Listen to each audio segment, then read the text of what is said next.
everyone. Good evening.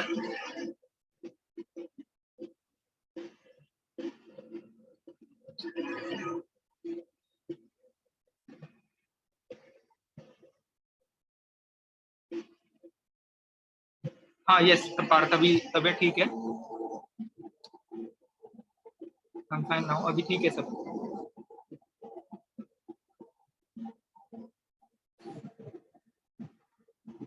अभी better है पहले से बात।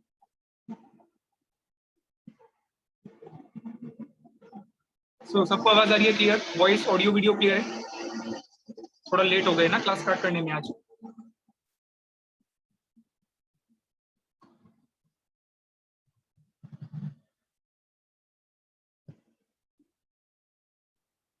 ओके सो क्लियर है।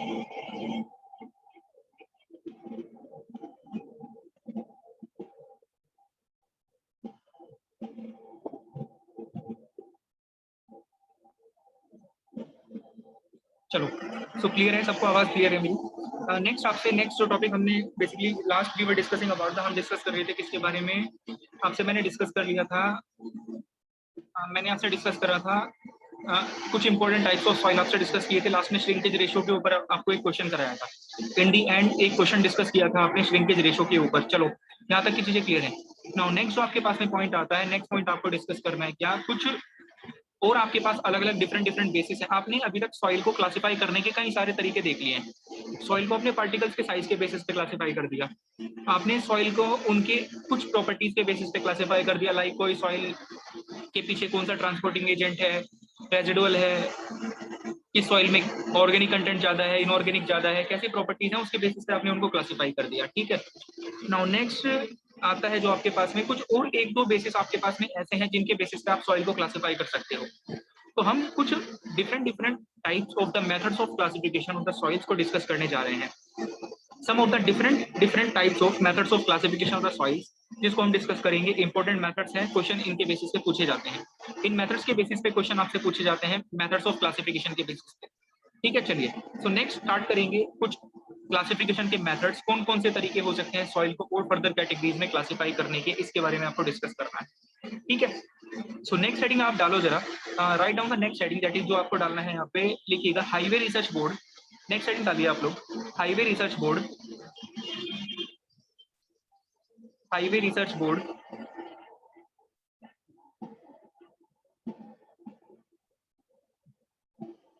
Highway research board classification system, highway research board classification system, highway research board classification system, highway research board classification system. So ये next method है आपके पास क्लासिफिकेशन करने का, highway research board classification system. This is the next method for the classification, highway research board classification system. ठीक है, इसके बारे में आपको डिस्कस करना है।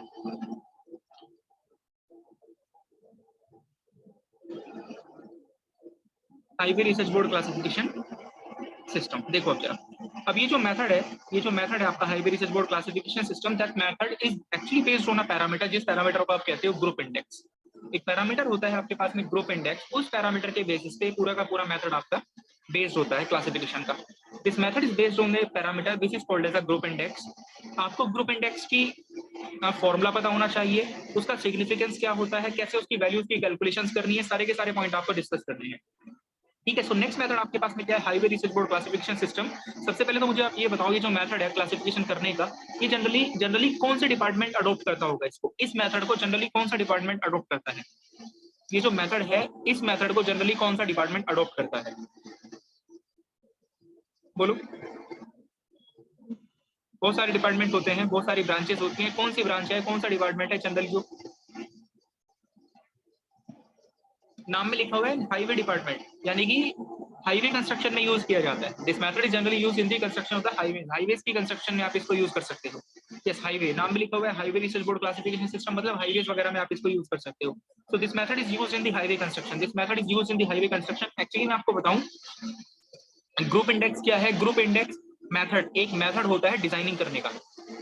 Group index method is a method for the designing of the payments, payments की designing का एक मेथड ही होता है ग्रुप इंडेक्स मेथड। ठीक है, सो ग्रुप इंडेक्स मेथड एक पेमेंट को डिजाइन करने का तरीका ही होता है। क्लियर है? सो हाईवेज वगैरह में आप इसको यूज कर सकते हो। सबसे पहले इसमें लिखो जरा, कुछ पॉइंट लिख लेते हैं हम।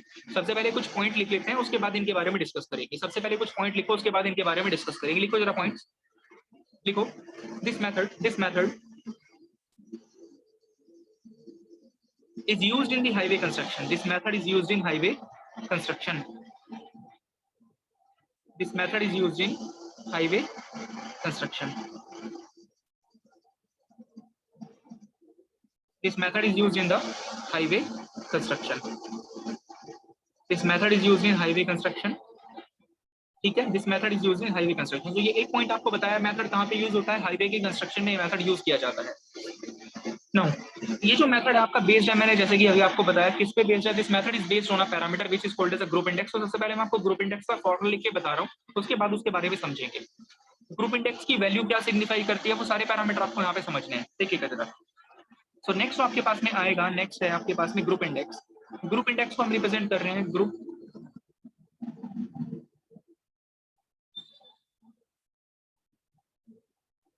सर आवाज क्लियर नहीं आ रही है, आवाज क्लियर नहीं आ रही है। आवाज में दिक्कत आ रही है, बोलो। आवाज में दिक्कत आ रही है बाकी लोगों को भी?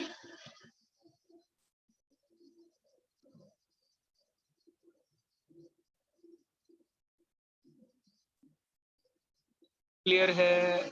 Yes sir, yes sir, okay okay okay, yes sir, yes sir, yes sir. अच्छा, बाकी को सबको दिक्कत आ रही है। तो सर मतलब आवाज क्लियर है बट बैकग्राउंड साउंड आ रही है, बैकग्राउंड साउंड आ रही है, बैकग्राउंड साउंड आ रही है। अच्छा, जस्ट 1 मिनट वेट करो फिर आप ना, 1 मिनट वेट करो आप लोग, जस्ट 1 मिनट।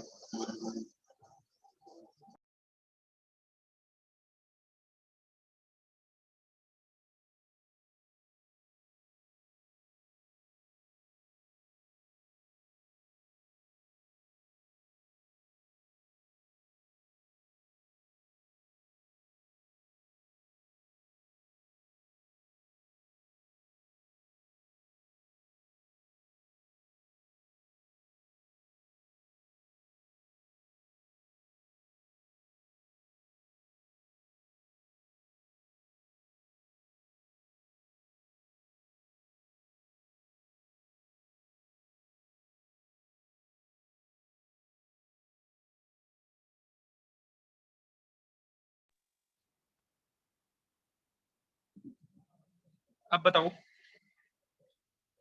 अब आ रही है, अब आ रही है बैकग्राउंड साउंड?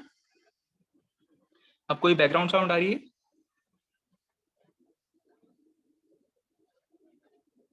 ओके, अब ठीक है, चलिए अब क्लियर है। यस, ठीक है, क्लियर है। चलो, हाँ, तो हम डिस्कस कर रहे थे ग्रुप इंडेक्स के बारे में। सबसे पहले ग्रुप इंडेक्स को देखते हैं कि ग्रुप इंडेक्स का फॉर्मूला क्या होगा। What is the formula for group index? Group index का फॉर्मूला क्या होता है?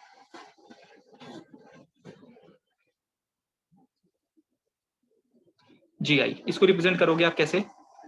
GI से। So GI will be equal to what? GI जो होगा आपके पास में, सबसे पहले आप इसको फॉर्मूला लिखने का तरीका देखो। A B C D A, ठीक है, ये तरीका रहेगा। तरीका क्या है आपके पास में? A, सबसे पहले आपने क्या लिखा? A लिखा, B लिखा, C लिखा, D लिखा एंड फिर A लिखा। ABCDA। सबसे स्टार्टिंग में A था, सो सबसे लास्ट में भी A ही आएगा। क्लियर है? ऐसे ऐसे याद रखना, ऐसे याद रखना। फॉर्मूले को देखो जरा। अपने सबसे पहले क्या लिखा? A लिखा, B लिखा, C लिखा, ठीक है। अब सबसे स्टार्टिंग में अगर A था ना, सो सबसे लास्ट में भी क्या आएगा? ए ही आएगा। और बी के साथ क्या आएगा? डी आएगा। बी के साथ डी आएगा। अब देखो जरा, देखो जरा, अब यहाँ पे आपको एक नंबर याद रखना है। आपको यहाँ पे एक नंबर याद रखना है। मैंने अभी तक आपको 2 नंबर याद कराए हुए हैं। मैंने आपको 2 नंबर याद कराए हुए हैं। 2 नंबर कौन कौन से थे? कोई बता सकता है कौन से 2 नंबर मैंने आपको याद करवाए थे? कौन से 2 नंबर मैंने आपको याद करवाए थे?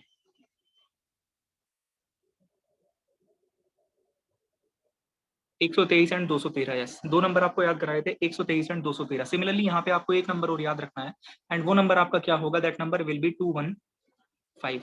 ये नंबर है 215 है, नंबर विल बी व्हाट? 215। अब देखो जरा यहाँ पे, अब एक बात देखो जरा, ये है फर्स्ट डिजिट, ये फर्स्ट डिजिट है, तो फर्स्ट डिजिट है तो मतलब 2 एंड डेसिमल के बाद सिर्फ एक डिजिट आएगी। क्लियर है? ऐसे याद रखना, ये फर्स्ट डिजिट है, ये फर्स्ट नंबर, ये फर्स्ट डिजिट है ना, सो डेसिमल के बाद सिर्फ एक नंबर आएगा, एक नंबर आएगा, वो कितना है, 2 है। यहाँ पे ये सेकंड डिजिट है, ये कौन सी डिजिट है इस फॉर्मूले की, BD, ये सेकंड डिजिट है। सो डेसिमल के बाद कितने डिजिट आएंगे, 2 आएंगे, और 2 कौन कौन से, 0.01 आएंगे। CA ये थर्ड डिजिट है इस फॉर्मूले की, ये इस फॉर्मूले की थर्ड डिजिट है। अगर ये थर्ड डिजिट है तो डेसिमल के बाद कितने आएंगे, 3 आएंगे, 0.005, ये फॉर्मूला बन गया।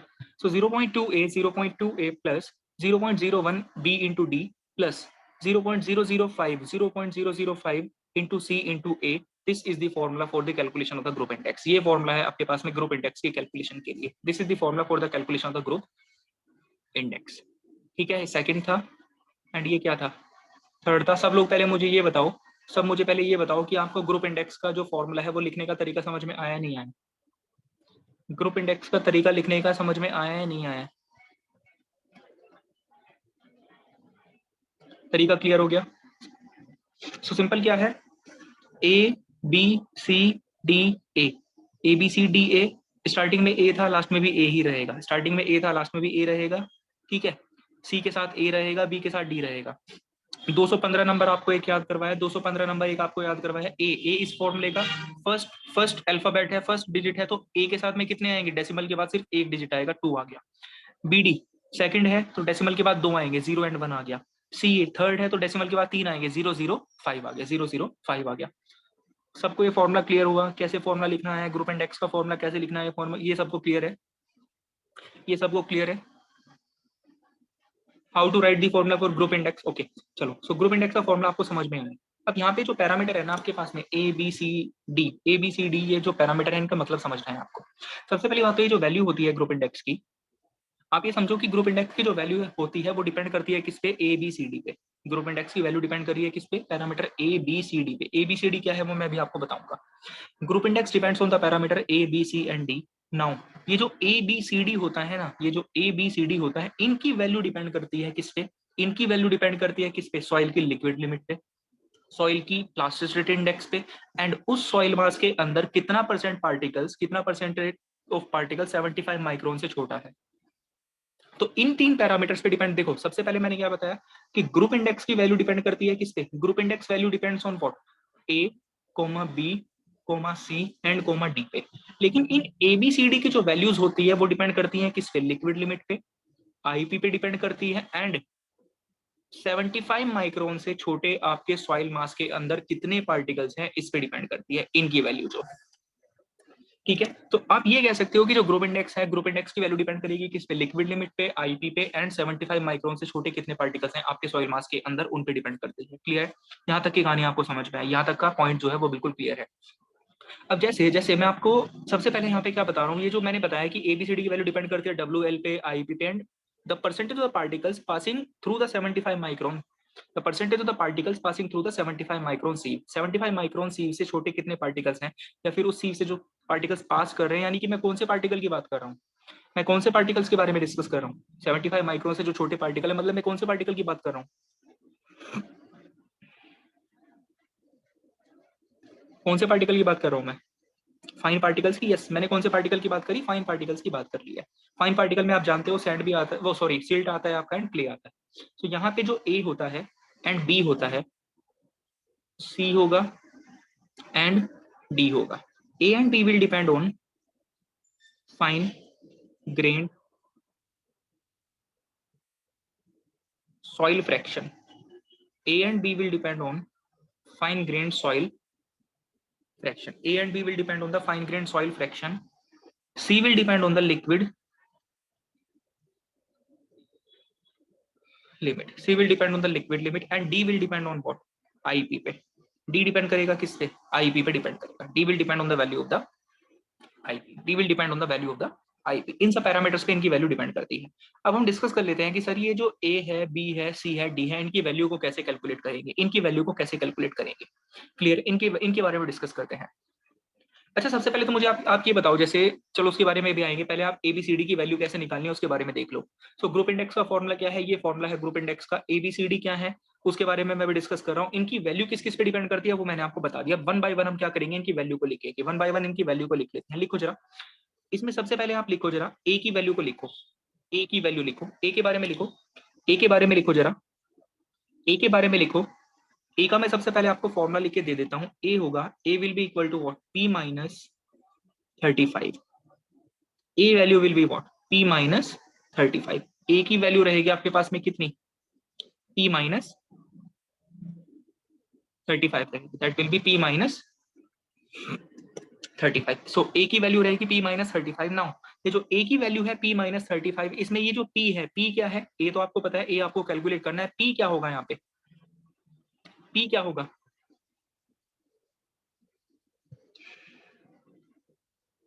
पी क्या रहेगा,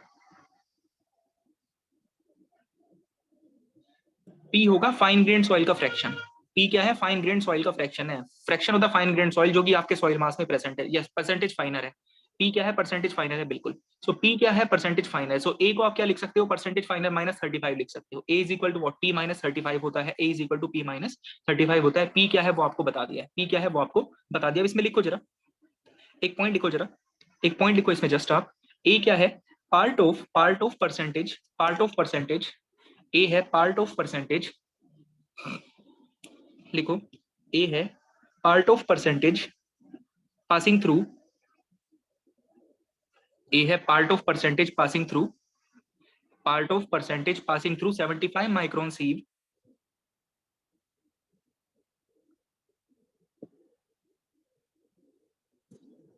part of percentage passing through 75 micron sieve, passing through 75 micron sieve, greater than 35, greater than 35, greater than 35, greater than 35, greater than 35, but less than 75, but less than 75, but less than 75, but less than 75, but less than 75, but less than 75. So क्या लिखा आपने, part of percentage passing through 75 micron सीव, greater than 35 but less than 75, but less than 75। ये है आपकी किसकी value, ए की value. अब इसका मतलब समझ लेते हैं हम लोग, क्या मतलब है इसका। सो ए का स्टेटमेंट मैंने आपको लिखवा दिया। स्टेटमेंट क्या है, स्टेटमेंट आपके पास में आ गया। ए की वैल्यू क्या है, ए की वैल्यू आपको बता दी, पी माइनस 35 क्या है, पी माइनस 35 वैल्यू होगी। पी क्या है, पी आपको पता है, पी आप यहाँ पे साइड में मेंशन कर लो। पी है क्या आपके पास यहाँ पे, पी होगा percentage, percentage of particles, percentage of particles, percentage of the particles passing 75 micron c, percentage of the particles passing 75 micron c। ये है आपके पास किसकी वैल्यू, p की value, percentage of particles passing 75 micron sieve. अब just समझो आप बात को। स्टेटमेंट आपको क्या बोल रहा है, स्टेटमेंट आपको कह रहा है कि the part of the percentage passing through 75 micron sieve, the part of the percentage passing through 75 micron c which is greater than 35, which is greater than 35 but less than what 75, जो कि 35 से तो बड़ा है लेकिन 75 से क्या है, छोटा है। यानी कि फाइन ग्रेन सॉइल का, फाइन ग्रेन सॉइल का वो फ्रैक्शन, फाइन ग्रेन सॉइल का वो फ्रैक्शन जो कि 35 से तो बड़ा होगा नंबर में, लेकिन 75 से क्या होगा, छोटा होगा, लेकिन 75 से क्या होगा, छोटा होगा। अब जस्ट आप ये बात समझना। लेट अस सपोज मैंने आपसे ये कहा कि सर नेक्स्ट पेज पे चलते हैं, नेक्स्ट पेज पे चलते हैं। लेट अस सपोज मैंने कहा पी की वैल्यू कितनी है आपके पास में, पी की वैल्यू है आपके पास में, पी की वैल्यू है सपोज 45, पी की वैल्यू है 45। ए की वैल्यू बताओ कितनी होगी, ए की वैल्यू कितनी होगी, A will be equal to what 10 हो जाएगा, सिंपल। ए हो जाएगा आपके पास कितना 45 minus 35, that will be equal to what 10 हो जाएगा, that will be equal to what 10 हो जाएगा, 10 हो जाएगा। सो 10, ये 10 फाइन ग्रेन सॉइल का फ्रैक्शन है, फाइन ग्रेन सॉइल का फ्रैक्शन है जो कि 35 से तो ज्यादा है, 35 से तो ज्यादा है, लेकिन क्या है 75 से कम है। सो मुझे ये बताओ स्टेटमेंट पढ़ने के बाद, स्टेटमेंट पढ़ने के बाद आपको जो समझ में आ रहा है। अच्छा चलो इस पे पहले एक तो एग्जांपल और लेते हैं, उसके बाद इसके रेंज के बारे में डिस्कस करेंगे। सो ए के बारे में ये क्लियर हुआ। लेट अस सपोज अब मैं यहाँ पे ये कहूँ आपसे कि भाई ए की वैल्यू कितनी है, सपोज पी की वैल्यू कितनी है, पी की वैल्यू है आपके पास में 20 वैल्यू है पी की। अब मुझे बताओ जरा कितना होगा ए की वैल्यू, ए की वैल्यू अब बताओ जरा, पी की वैल्यू है 20, ए की वैल्यू बताइए कितना होगा, A will be equal to what,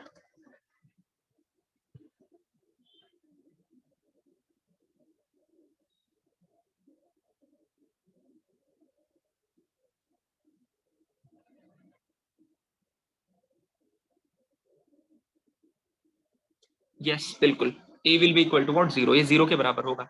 A will be equal to 0, बिल्कुल। ए किसके बराबर होगा, 0 के बराबर होगा। कैसे, देखो जरा, अगर आप यहाँ पे देखोगे ए क्या होता है, p माइनस 35 होता है, p माइनस 35 होता है, p माइनस 35 होता है। तो इसके हिसाब से अगर यहाँ पे वैल्यू डालोगे तो वैल्यू क्या होगी, 20 माइनस 35 होगी, 20 माइनस 35 होगी, यहाँ से आ रही है माइनस 15 निकल के। लेकिन आप एक बात समझना, आपको क्वेश्चन में ये कहा है कि वो फ्रैक्शन फाइन ग्रेन सॉइल का जो कि किससे बड़ा है, 35 से बड़ा है, जो कि 35 से बड़ा है, वो फ्रैक्शन जो कि 35 से बड़ा है। ये p जो है 20 यहाँ पे क्या है, 35 से बड़ा है क्या, ये p जो है यहाँ पे क्वेश्चन में जो दे रखा है आपको 20 क्या है, 35 से बड़ा है क्या, ये 35 से बड़ा है, नहीं ये 35 से बड़ा नहीं है। अगर ये 35 से बड़ा नहीं है, अगर ये 35 से बड़ा नहीं है तो आपकी वैल्यू कितनी निकल कर आई, नेगेटिव निकल कर आई, आपकी वैल्यू नेगेटिव निकल कर आई। आप ए को क्या रिपोर्ट करोगे, आप ए को रिपोर्ट करोगे कितना, 0 रिपोर्ट करोगे, ठीक है, 0 हो गया आपके पास, एक तरह से क्या हो गया, 0 हो गया, एक तरह से क्या हो गया, 0 हो गया आपके पास में। अब मैं यहाँ पे आपसे ये पूछूं, नेक्स्ट एग्जांपल में कंसिडर कर रहा हूँ आपके पास, लेट अस सपोज p की वैल्यू कितनी है आपके पास में, p की वैल्यू है आपके पास में 75, p है 75, बोलो जरा कितना आ रहा है, 40 आ रहा है। a कितना आया आपके पास में, सो a आया आपके पास में कितना, a आया आपके पास में 75 minus 75 minus 35, that is equal to what, 40 आ गया, 40 आ गया। सो ये वो फ्रैक्शन है, ये 40 वो फ्रैक्शन है जो कि 35 से बड़ा है लेकिन 75 से क्या है, छोटा है। 40 आ रही है वैल्यू निकल के, 40 वैल्यू निकल कर आ रही है, क्लियर है। अब नेक्स्ट केस कंसिडर करो, p की वैल्यू आपको बोल दिया कितना, 100 बोल दिया, 100 बोल दिया p की वैल्यू। a की वैल्यू बताओ कितनी होगी, a की वैल्यू कितनी होगी,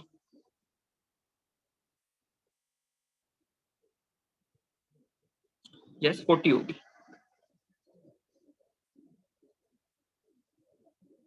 a की वैल्यू कितनी आएगी निकल के, 40 निकल कर आएगी a की वैल्यू। p कितना है आपके पास में, 100, 100 माइनस 35, वैल्यू कितनी आ रही है, ये आ रही है आपके पास 70, 65 आ रही है।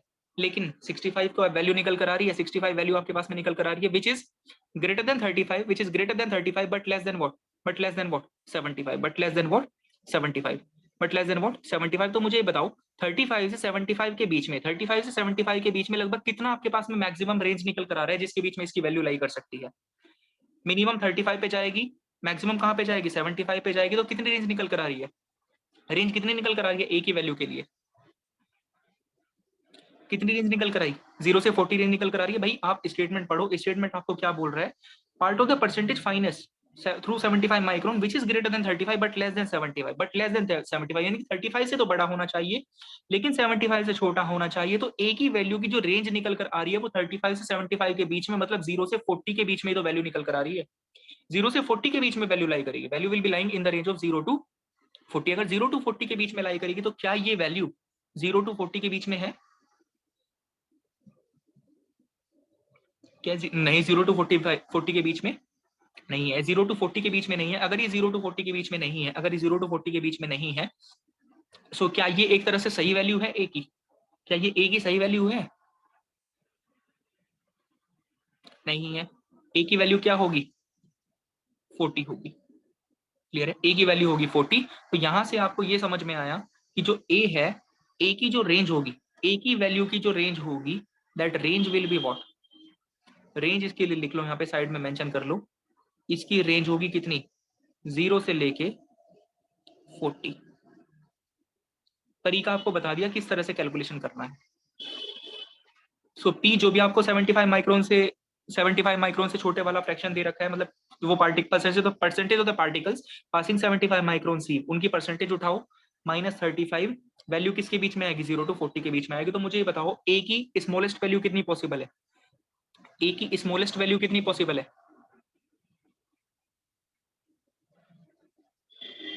0। और मैक्सिमम कहां पे जा सकती है ए की वैल्यू, ए की वैल्यू मैक्सिमम कहां पे जा सकती है, 40 पे जा सकती है। बस चलिए ये ए के बारे में आपको क्लियर हो गया, ए का मतलब समझ में आया, ए की मिनिमम वैल्यू कहां पे जाएगी, ए की मैक्सिमम वैल्यू कहां पे जाएगी, this point is clear to everyone, ये पॉइंट सभी को क्या है, क्लियर है। नाउ अब नेक्स्ट पैरामीटर की तरफ चलते हैं, नेक्स्ट पैरामीटर पे चलते हैं बी पे। नाउ बी के बारे में डिस्कस करते हैं बी के बारे में। अभी इन वैल्यूज का सिग्निफिकेंस क्या है, सिग्निफिकेंस हम डिस्कस करेंगे। अभी तो जस्ट आपको सिर्फ वैल्यू बताई जा रही है कि भाई वैल्यूज किस किस तरह से हैं, सिग्निफिकेंस जो है वो अभी आपको बताया जाएगा। So the next point will be what, second है आपके पास में बी के बारे में डिस्कस कर लेते हैं। नाउ डिस्कस करते हैं अबाउट व्हाट, बी पैरामीटर के बारे में डिस्कस करते हैं। बी के बारे में एक स्टेटमेंट लिख लो आप पहले ना, बी के बारे में एक स्टेटमेंट लिखो, उसके बाद इसके बारे में लिखेंगे। एक स्टेटमेंट लिखो बी के बारे में, लिखो that part of percentage, that part of percentage, that part of percentage passing through 75 micron, that part of percentage passing through 75 micron, that part of percentage passing through 75 micron sieve, that part of percentage passing through 75 micron sieve which is greater than 1515, that part of percentage passing 75 micron sieve which is greater than 1515 but less than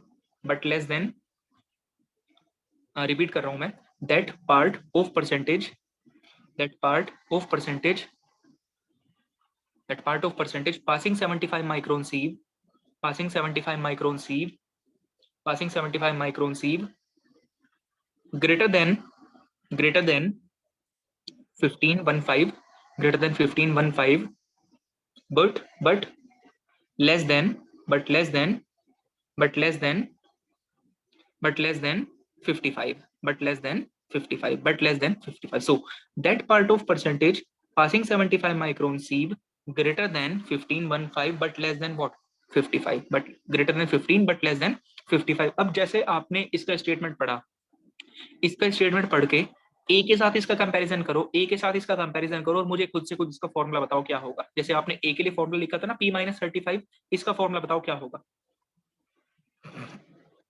खुद से formula बता दो इसका। What will be the formula?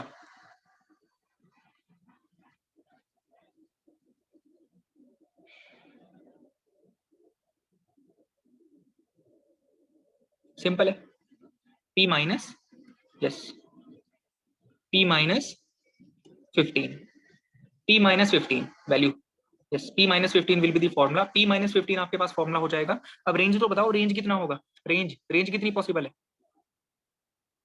0 to 40, yes. Range कितनी आ गई value की, range आ जाएगी आपके पास में 0 से लेके 40 तक, 0 से लेके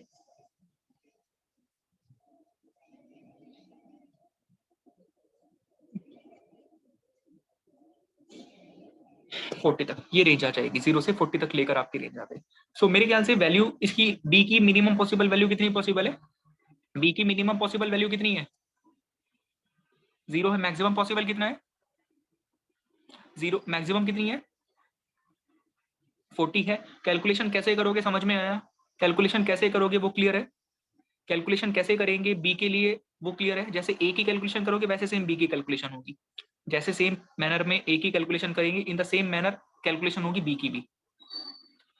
बोलो क्लियर है नहीं है, जैसे सेम ए की कैलकुलेशन होगी in the similar manner B की भी कैलकुलेशन होगी। आप सिंपल पी आपको पता होगा, पी क्या है, पी जो ऑलरेडी मेंशन कर रखा था ना पहले, वही है सेम पी, ये है पी, ये है सेम, यही रहेगा सेम, ठीक है। सो यहां पे मैं लिख देता हूं साइड में ना, P same as mentioned that, same as mentioned in A, जो ए में मेंशन करा है वही है सेम आपके पास, सेम एज मेंशनड इन ए, ठीक है, वही सेम रहेगा आपके पास में, सेम जो है यहाँ पे वही सेम रहेगा वहां पे भी, ठीक है। चलिए, सो बी आपने देख लिया, ए आपने देख लिया। नाउ नेक्स्ट तरफ, अब यहाँ पे मैंने आपको बताया था ए और बी की वैल्यू, ए और बी की वैल्यू किस पे डिपेंड कर रही है, A parameter and B parameter की वैल्यू किस पे डिपेंड कर रही है, कौन से पैरामीटर पे डिपेंड करती है, ए एंड बी की वैल्यू किस पे डिपेंड करती है, पी पे डिपेंड करती है। पी है क्या, फाइन ग्रेन पे डिपेंड करती है कि आपके सॉइल मास के अंदर कितना फाइन ग्रेन सॉइल का फ्रैक्शन प्रेजेंट है, आपकी सॉइल मास के अंदर कितना फाइन ग्रेन सॉइल का फ्रैक्शन है, इस चीज पे डिपेंड करेगा आपका, इस चीज पे आपका डिपेंड करेगा कि भाई आपका आपका ए और बी की वैल्यू क्या है, फाइन ग्रेन सॉइल मास की फ्रैक्शन के ऊपर डिपेंड करेगा ए और बी की वैल्यू। चलिए नाउ नेक्स्ट पे आते हैं, नेक्स्ट डिस्कस करते हैं सी के बारे में।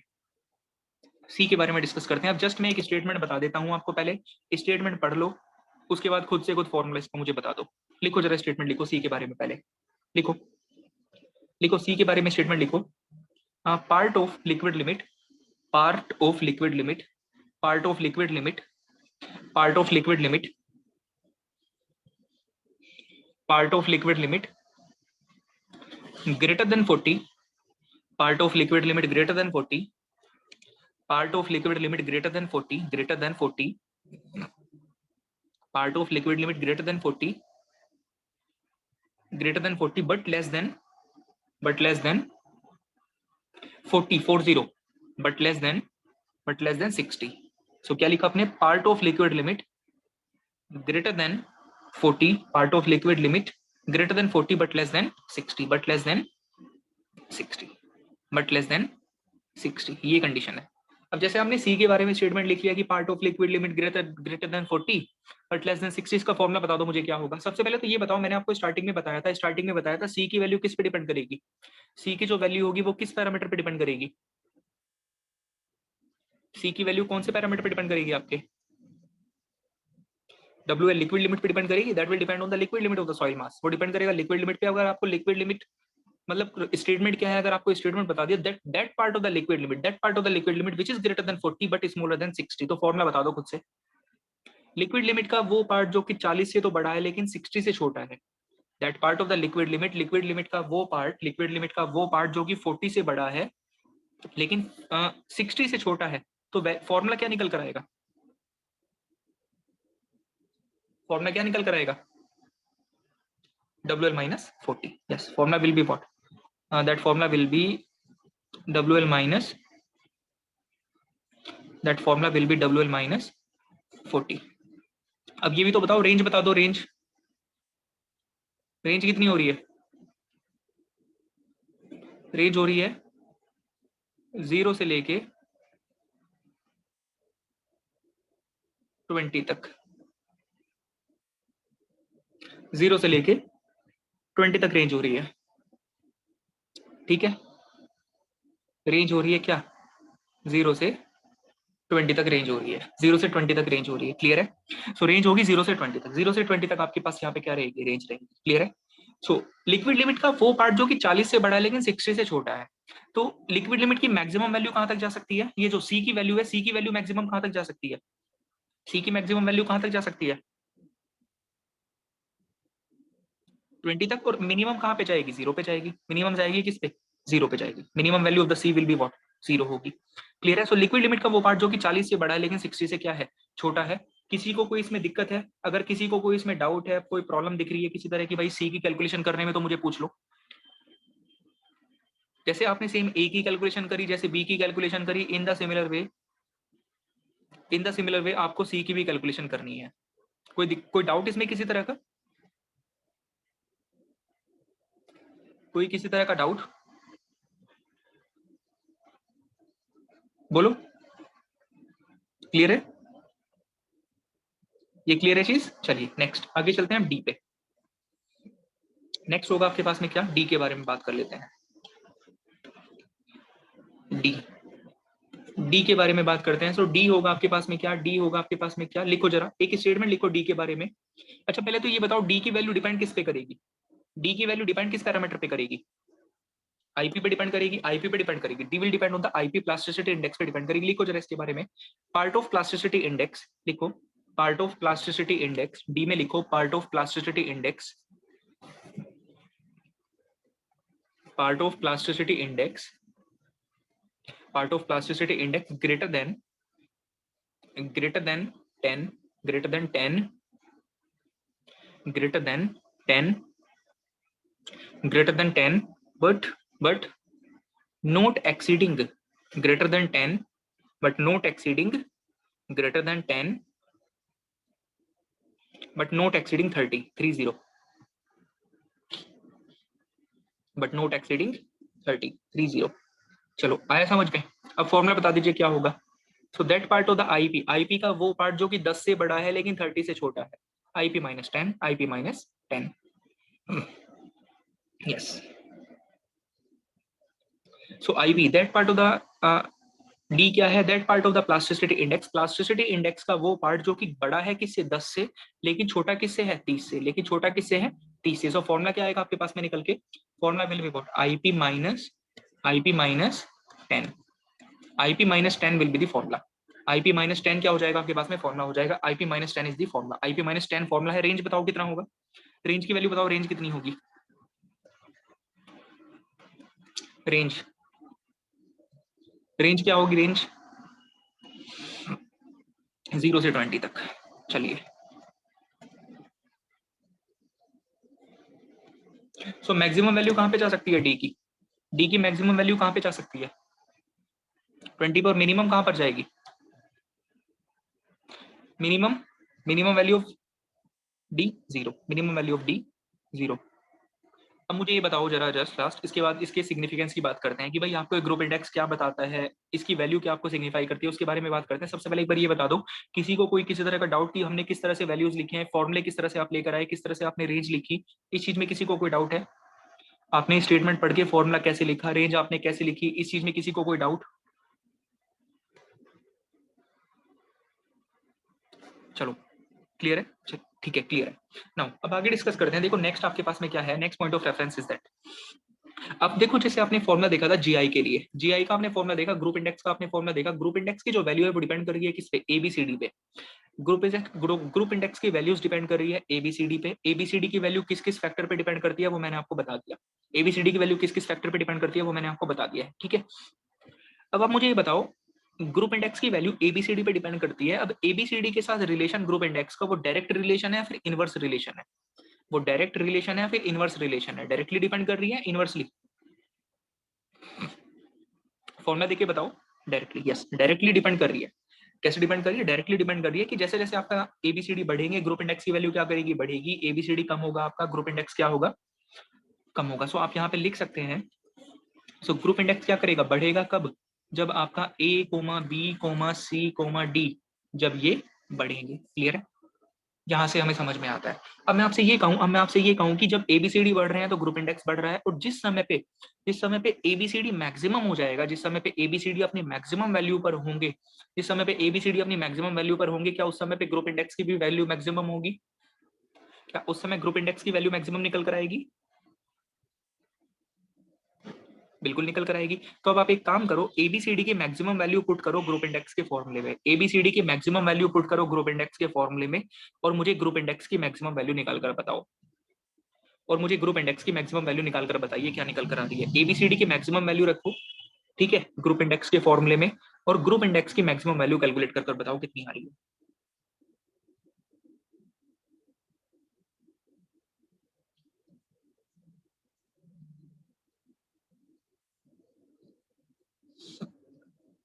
बोलो,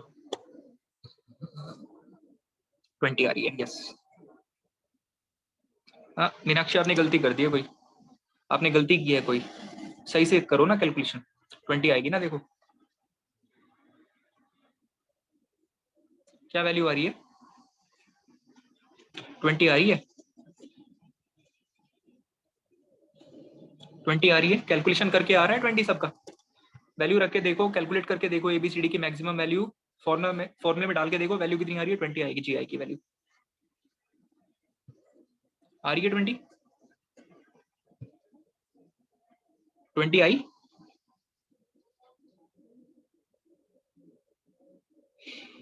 आया सबका आंसर 20।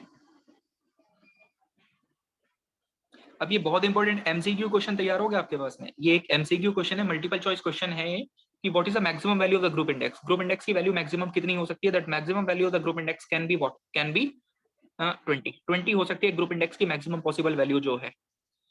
अरे बताओ जरा, ये सबका आंसर आ रहा है 20?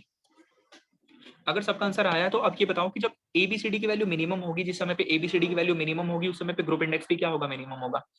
जिस समय पे एबीसीडी की वैल्यू मिनिमम होगी उस समय पे ग्रुप इंडेक्स मिनिमम होगा। तो मुझे यहाँ पर ये बताओ कि ग्रुप इंडेक्स की मिनिमम वैल्यू कितनी आ रही है, वैल्यू डालो, एबीसीडी की मिनिमम वैल्यू डालो फॉर्मूले में, कितनी आ रही है, 0 निकल कर आ रही है, यस। वैल्यू कितनी आ रही है आपके पास, 0 आ रही है, वैल्यू कितनी आ रही है, 0 आ रही है आपके पास। क्लियर है, सो ग्रुप इंडेक्स की मिनिमम वैल्यू है 0, ग्रुप इंडेक्स की मैक्सिमम वैल्यू कितनी है आपके पास में? 20 है। सिंपल फॉर्मूले में डाल दो ABCD की मिनिमम वैल्यू, आपके पास ग्रुप इंडेक्स की मिनिमम वैल्यू निकल कर आ जाएगी। तो ग्रुप इंडेक्स की मिनिमम वैल्यू आपके पास में कितनी आ रही है? 0 आ रही है। मैक्सिमम आ रही है कितनी आपके पास में? 20 आ रही है। मैक्सिमम आ रही है 20 है। चलो ठीक है। Now next point of reference is that, next point जो आपके पास में है, सो यहाँ पे मैं अगर एक रेंज लिखूं कि जो ग्रुप इंडेक्स की जो वैल्यू है उसके लिए एक रेंज कितनी आ गई निकल के, इस रेंज में इसकी वैल्यू लाई करेगी 0 से 20 के बीच में। यस, ग्रुप इंडेक्स की वैल्यू जो लाई करेगी आपके पास, इसके लिए रेंज है आपके पास में कितना, रेंज रहेगी इसकी वैल्यू के लिए 0 से 20। 0 से 20 will be the range for the value the group index. अब ये भी एक इंपॉर्टेंट क्वेश्चन है, ये जो तीनों के तीनों मैंने यहाँ पे अलग से मार्क कर रखे हैं ना स्टार बना के, ये तीनों आपके MCQ क्वेश्चंस हैं, पूछे जाते हैं डायरेक्टली, कहीं पे मिल जाएंगे आपको ए जैसे एग्जाम में, असिस्टेंट इंजीनियरिंग के एग्जाम में मिल जाएंगे, छोटे मोटे एग्जाम में, कि भाई ग्रुप इंडेक्स मैक्सिमम कितना होता है, मिनिमम कितना होता है, रेंज कितनी होती है, 0 से 20 तक इसकी वैल्यू लाई करेगी। चलो वैल्यू का आपने देख लिया। अब नेक्स्ट इसका वैसे फिजिकल सिग्निफिकेंस समझते हैं कि भाई फिजिकल सिग्निफिकेंस क्या है। इसका फिजिकल सिग्निफिकेंस आपको देखना है कि क्या सिग्निफिकेंस होगा। जस्ट आप एक बात समझना, जस्ट आप एक बात देखो, जैसे लेट अस सपोज आपका जो डी है, डी डी किस पे डिपेंड करता है? डी डिपेंड किस पे करता है? आईपी पे डिपेंड करता है। अच्छा ये बताओ डी की वैल्यू कब बढ़ेगी, मुझे ये बताओ डी की वैल्यू बढ़ेगी कब? डी की वैल्यू कब बढ़ेगी? मैं डी उठा रहा हूँ, डी पैरामीटर आपको पता है, डी किस पे डिपेंड करता है वो आप जानते हो। डी की वैल्यू कब बढ़ेगी? जब आईपी इंक्रीज करेगा। डी की वैल्यू इंक्रीज कब करेगी? जब आईपी बढ़ेगा। देखो जस्ट ये फॉर्मुला लिखा है ना, डी का ये फॉर्मुला लिखा हुआ है आपके पास में। डी होता है क्या? आईपी माइनस 10 होता है, डी होता है आईपी माइनस 10। तो जैसे जैसे आईपी बढ़ता जाएगा, जैसे जैसे आईपी बढ़ता जाएगा, डी क्या करता जाएगा? बढ़ता जाएगा। क्लियर है? जैसे आईपी बढ़ता जाएगा डी बढ़ता जाएगा। सो डी बढ़ेगा आईपी बढ़ेगा। आईपी बढ़ेगा तो क्या बढ़ेगा? आईपी बढ़ेगा मतलब क्या बढ़ेगा? आईपी बढ़ेगा मतलब क्या बढ़ेगा? लिक्विड लिमिट बढ़ेगी। आईपी बढ़ेगा दैट मीन्स एक्टिविटी बढ़ेगी क्या? एक्टिविटी बढ़ेगी क्या? आईपी बढ़ेगा तो क्या एक्टिविटी बढ़ेगी? आईपी बढ़ेगा तो क्या एक्टिविटी बढ़ेगी क्या? आईपी बढ़ेगा एक्टिविटी बढ़ेगी। अगर एक्टिविटी बढ़ेगी तो ये बताओ वॉल्यूम चेंज, वॉल्यूम चेंज बढ़ेगा, swelling, shrinkage, swelling and shrinkage बढ़ेंगे, स्वेलिंग एंड श्रिंकेज बढ़ेंगे। और ये क्या डिजायरेबल होता है क्या हमारे लिए? क्या हम चाहेंगे कि हमारी सॉइल में स्वेलिंग एंड श्रिंकेज हो? क्या हम चाहेंगे कि स्वेलिंग एंड श्रिंकेज हो हमारी सॉइल में? क्या हम चाहेंगे स्वेलिंग एंड श्रिंकेज हो हमारी सॉइल में? नहीं, हम नहीं चाहेंगे कि हमारी सॉइल में स्वेलिंग एंड श्रिंकेज हो। हम ये नहीं चाहेंगे कि स्वेलिंग एंड श्रिंकेज हमारी सॉइल में हो।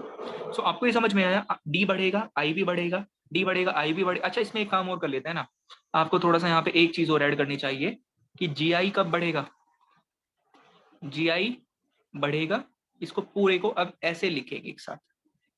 अब ये पूरा यहाँ से सिग्निफिकेंस निकल कर आया ना, यहाँ से देखो जरा, ये पूरा एक साथ इस तरह से सिग्निफिकेंस निकल कर आया कि ग्रुप इंडेक्स बढ़ा।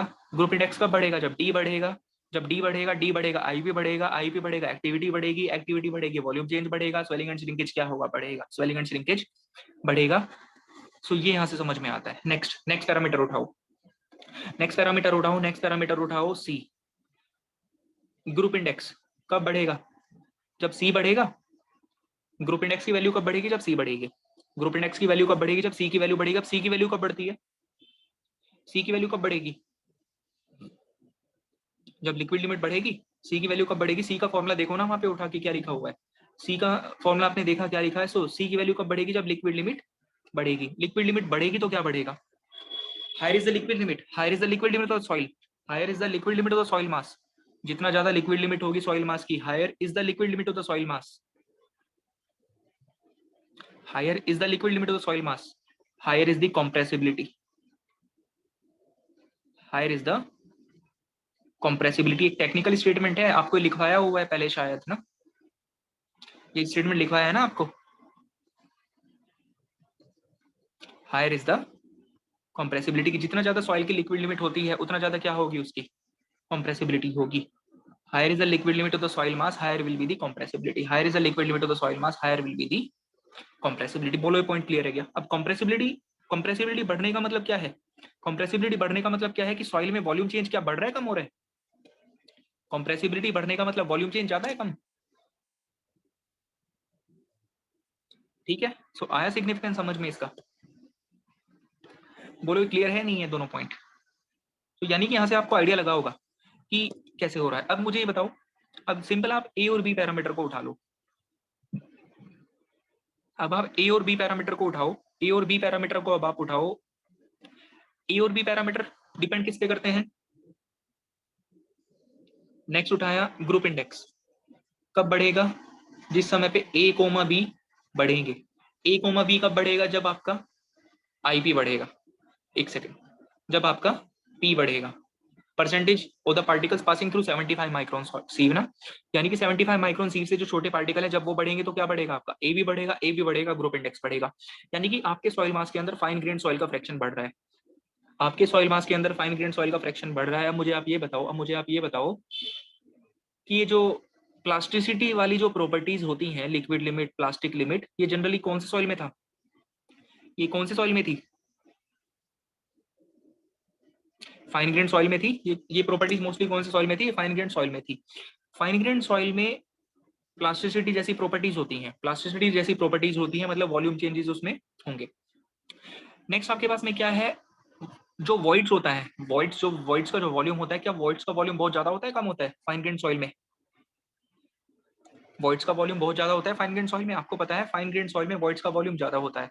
अगर देखो, आपने देखा ए बी बढ़ रहा है, ए बी बढ़ने का मतलब है पी बढ़ेगा, ए बी बढ़ने का मतलब है पी बढ़ेगा, पी बढ़ने का मतलब क्या है? वॉइड्स का वॉल्यूम ज्यादा है। पी बढ़ने का मतलब क्या है? वॉइड्स का वॉल्यूम बढ़ेगा।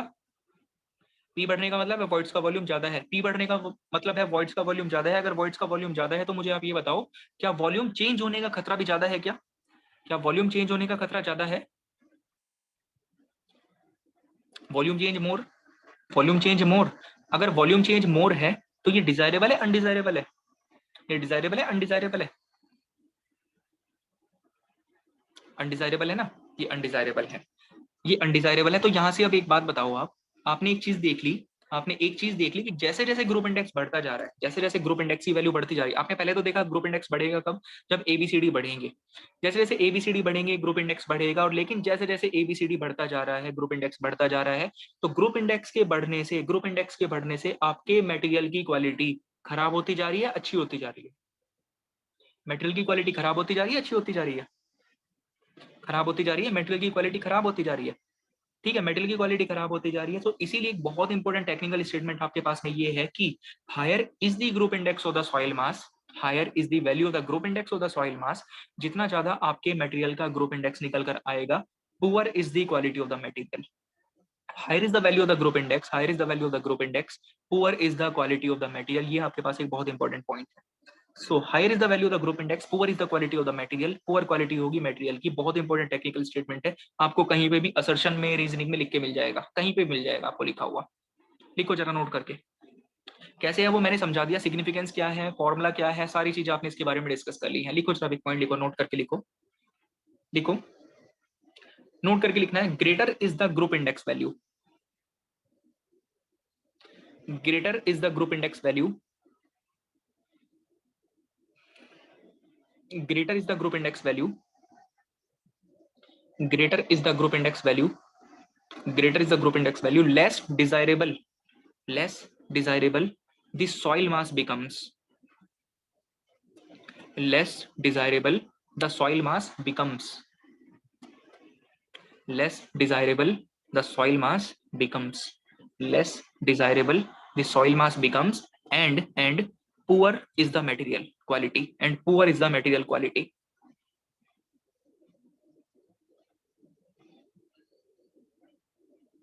and poor is the material quality, and poor is the material quality. So greater is the group index value, less desirable the soil mass becomes, less desirable the soil mass becomes, and poor is the material quality, and poor is the material quality. बोलो clear है नहीं है ये point? आया समझ में? सो group index की value क्या होगी, रेंज क्या रहेगी, कैलकुलेशन कैसे करनी है, सिग्निफिकेंस क्या है, all the things we have discussed, सारी चीजें आपसे डिस्कस कर ली हैं इसके बारे में। ठीक है, ठीक है, सारे पॉइंट आपके यहाँ पे कवर हो गए ग्रुप इंडेक्स से रिलेटेड। अब कैसे आगे क्वेश्चन करेंगे, इसका एक क्वेश्चन करेंगे इसके ऊपर। उस क्वेश्चन में कुछ एक मुझे जस्ट आपका इसको किस वैल्यू पे किस कैटेगरी में डाल देते हैं वो मैं क्वेश्चन की हेल्प से आपको क्लियर करा दूंगा। एक क्वेश्चन करेंगे इसके ऊपर अभी हम ग्रुप इंडेक्स के ऊपर, तो वहां पे इसका अप्लाई कैसे करना है वो क्लियर हो जाएगा। जस्ट उससे पहले थोड़ा सा और अभी थ्योरी पढ़ लेते हैं, ठीक है। क्वेश्चन अभी मैं जस्ट सोच रहा हूँ कि जैसे 1-2 दिन का ब्रेक हो गया आपका क्लास में, अभी 2-3 दिन का बीच में, तो सोच रहा हूँ कि पहले एक थोड़ा सा अभी आज और कल थ्योरी पढ़ो आराम से, फिर एक दिन इस बार संडे में क्लास रखूंगा आपकी, ठीक है। इस बार संडे क्लास रखेंगे आपकी, संडे क्लास रखेंगे और संडे में आपसे डिस्कस करेंगे क्वेश्चंस के बारे में। क्वेश्चन डिस्कशन होगा संडे में।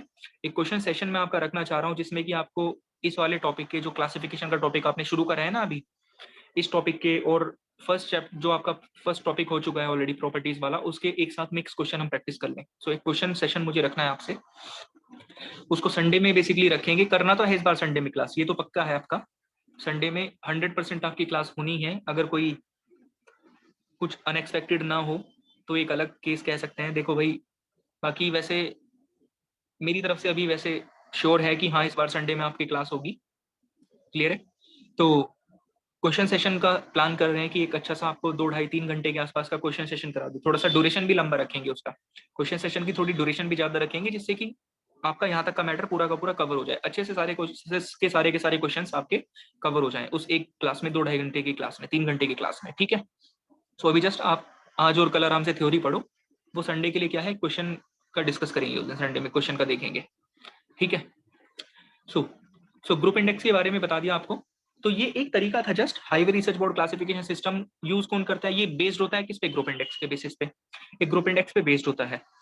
फिर आपको ये बताया कि भाई फॉर्मूला कैसे होता है, कैसे वैल्यू का सिग्निफिकेंस क्या है, इसकी कैसे कैलकुलेशन करनी है, मिनिमम कितना हो सकता है, मैक्सिमम कितना हो सकता है, all the things we have discuss. अब जस्ट मैं एक आपसे एक ये पॉइंट पूछूंगा, लेट अस सपोज आपने ग्रुप इंडेक्स कैलकुलेट करा, आपने ग्रुप इंडेक्स की कैलकुलेशन करी, ग्रुप इंडेक्स की कैलकुलेशन करने के बाद आपकी वैल्यू कितने निकल कर आई, सपोज करो आपकी वैल्यू निकल कर आई 6.5, आपकी वैल्यू निकल कर आई कितनी, 6.5 निकल कर आई वैल्यू, 6.5 वैल्यू इसकी निकल कर आई। अब लेट अस सपोज मुझे वैल्यू को होल नंबर में रिप्रेजेंट करना है, मुझे वैल्यू को होल नंबर में रिप्रेजेंट करना है, लेकिन मेरी वैल्यू कितनी निकल कर आ रही है, 6.5 निकल कर आ रही है।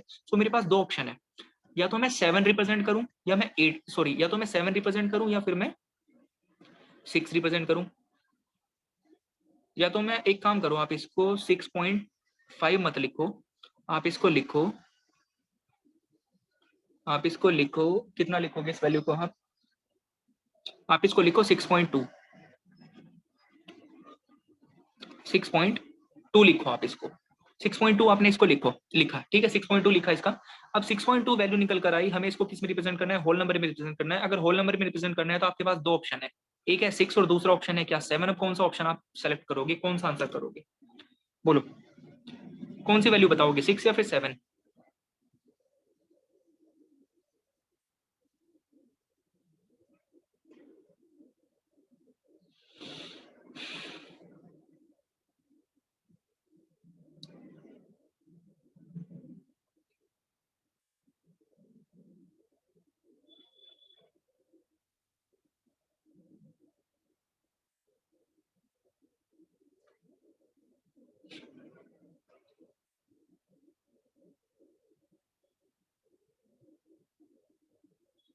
बोलो।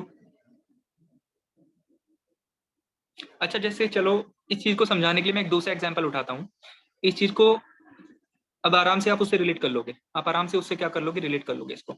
लेट अस सपोज कि भाई सपोज करो कि ऐसे मान लो आप, हाँ सपोज करो कि भाई आपकी ताकत है, सपोज करो आपकी ताकत है कितने, 12.5 मुक्के खाने की ताकत है आपकी। एक एग्जाम्पल लिया हमने, आपकी ताकत कितने मुक्के खाने की है, 12.5 मुक्के खाने की आपकी ताकत है, ठीक है। 12.5 मुक्के खाने की आपकी ताकत है। अब मुझे आप ये बताओ 12.5 मुक्के खाने की अगर आपकी ताकत है, तो आप सामने वाले इंसान को क्या बताओगे कि भाई मैं तो 13 मुक्के खा सकता हूँ या मैं 12 मुक्के खा सकता हूँ, बोलो। ताकत आपकी कितनी है, 12.5 की है, लेकिन सामने वाले इंसान को आप क्या बताओगे कि मैं 12 खा सकता हूँ या फिर 13 में खा सकता हूँ, 12 बताओगे, 12 बताओगे ना। आप क्या बताओगे सामने वाले इंसान को कि भाई मैं 12 मुक्के खा सकता हूँ, बिल्कुल। आपने ये 12 क्यों बताया, 12 क्यों बताया, 12 बताने का रीजन क्या था। अच्छा चलो मैं इसको यहाँ से 12.5 हटा दो, आप 12.5 हटा दो, आप यहाँ पे क्या बोल दो, आप यहाँ पे एक काम सेफ्टी रेंज में है, आप एक काम करो यहाँ पे इसके बजाय आप क्या करो, आप यहाँ पे बोल दो 12.9 बोल दो, या एक काम करो आप 12.9 पे। अब क्या बोलोगे, अब आपकी मुक्के खाने की ताकत कितनी है, 12.9 है। आपकी मुक्के खाने की ताकत 12.9 है। अब कितना आंसर करोगे, 12 या 13? 12 बताओगे या फिर 13 बताओगे? ताकत आपकी 12.9 खाने की है, लेकिन अब 12 बताओगे? तो अब भी देखो सब 12 बता रहे हैं। सब क्या बता रहे हैं, 12 बता रहे हैं। क्यों 12 क्यों बता रहे हो सब लोग? भाई ये तो 13 के ज्यादा पास में है, ये तो 13 के ज्यादा पास में है, देखो ना 13 के ज्यादा पास में है, तो आप 12 क्यों बता रहे हो? Safe safe safe, factor of safety safety safety. So हर कोई क्या बोल रहा है, सेफ्टी रेंज में। सबका आंसर क्या निकल के आ रहा है?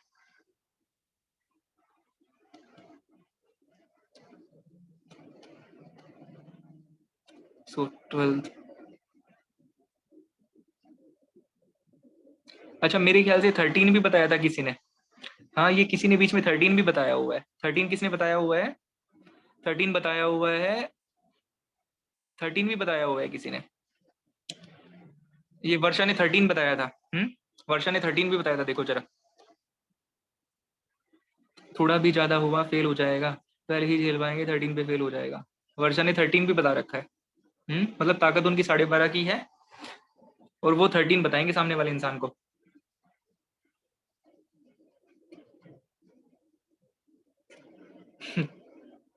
तो बात समझना, जैसे आपने यहाँ पे लॉजिक लगाया, आपने यहाँ पे क्या लॉजिक लगाया कि भाई हमने सेफ्टी देखनी है। आपको क्या देखना है, आपको यहाँ पे सेफ्टी देखनी है कि भाई हम सेफ किस साइड पे रहेंगे। हमें क्या देखनी है, सेफ्टी देखनी है कि आपको सेफ्टी देखनी है। तो पहले तो मुझे ये बताओ कि वैल्यू 12.9 है, ये 12 के ज्यादा पास में है या फिर 13 के ज्यादा पास में है, इस चीज से कोई फर्क पड़ रहा है क्या? 12.9 12 के ज्यादा पास में या 13 के ज्यादा पास में, इस चीज से कोई फर्क पड़ रहा है क्या? इससे कोई फर्क नहीं पड़ रहा। और ये जो एक कॉन्सेप्ट है, ये जो एक कॉन्सेप्ट है जहां पर भी वैल्यू आपके पास कहीं डेसिमल फॉर्म में निकल कर आती है और आपको एक होल नंबर के फॉर्म में रिप्रेजेंट करना हो, और आपको एक होल नंबर के फॉर्म में रिप्रेजेंट करना हो, तो कभी भी इस चीज पे मत जाना कि वैल्यू ऊपर वाले के पास में ज्यादा है, नीचे वाले के ज्यादा पास में है, उससे कोई फर्क नहीं पड़ता। जैसे आपने यहाँ पे देखा 12.9 है, ये वैल्यू भले ही 13 के ज्यादा पास में है, ये वैल्यू भले ही 13 के ज्यादा पास में है, लेकिन आप फिर भी क्या बता रहे हो सबको, आप सबको बताओगे 12। उस 12 को बताने का रीजन क्या है, एक सेफ्टी फैक्टर है।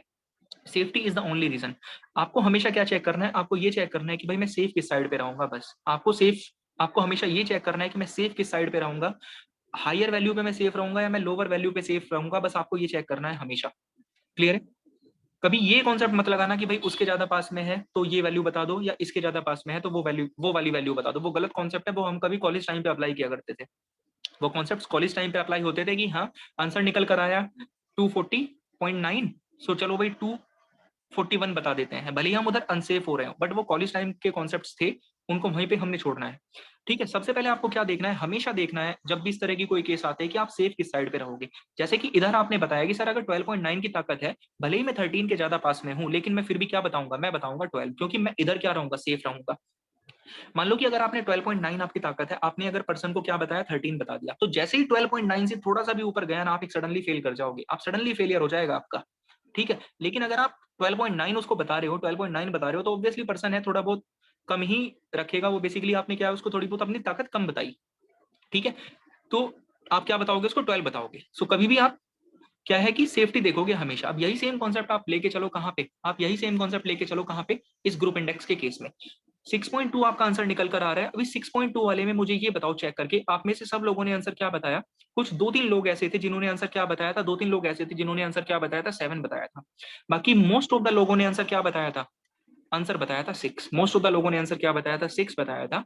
और मेरे ख्याल से शायद उसका रीजन क्या रहा होगा, क्योंकि ये इसके ज्यादा पास में है, शायद ये रीजन रहा होगा, ऐसा मैं अज्यूम कर रहा हूँ। ठीक है, 6.2 मोस्ट ऑफ द लोगों ने आंसर क्या बताया था, 6 आंसर बताया था। ठीक है, 6 आंसर बताया था, लेकिन कुछ दो तीन लोग ऐसे थे जिन्होंने आंसर 7 बताया था, वो बिल्कुल करेक्ट थे। अब ये खुद से आप सोच के देखो कि 6.2 वाला अगर आंसर 7 रिपोर्ट कर रहा है तो वो सेफ कैसे हुआ।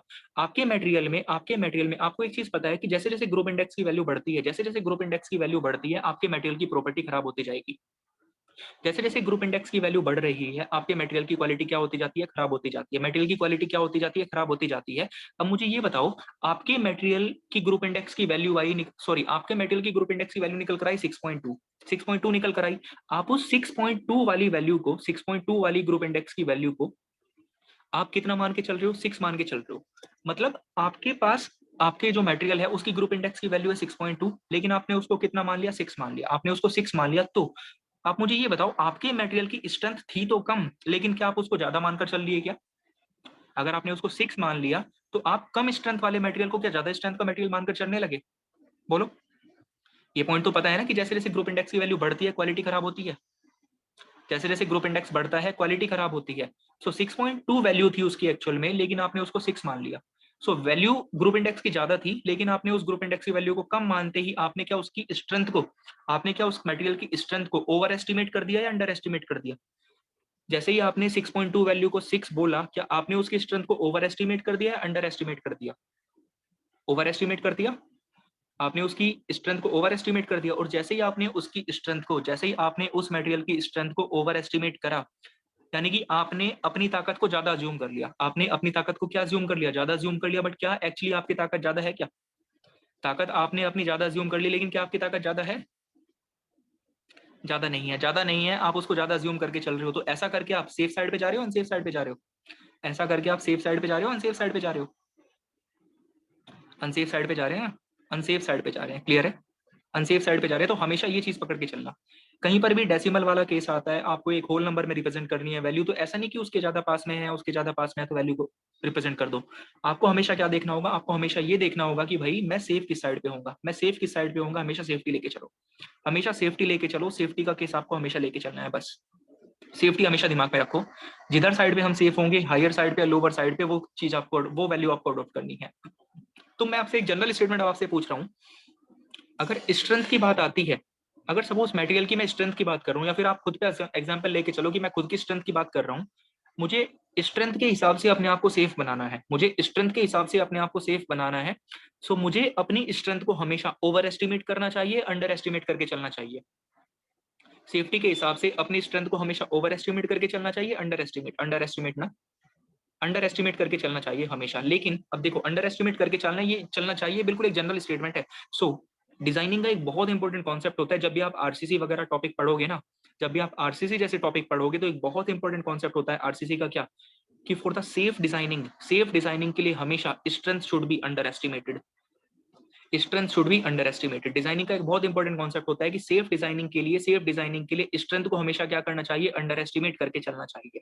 क्लियर है? अंडर एस्टिमेट करके चलना चाहिए, अपनी ताकत को कम मान के चलो। क्लियर है?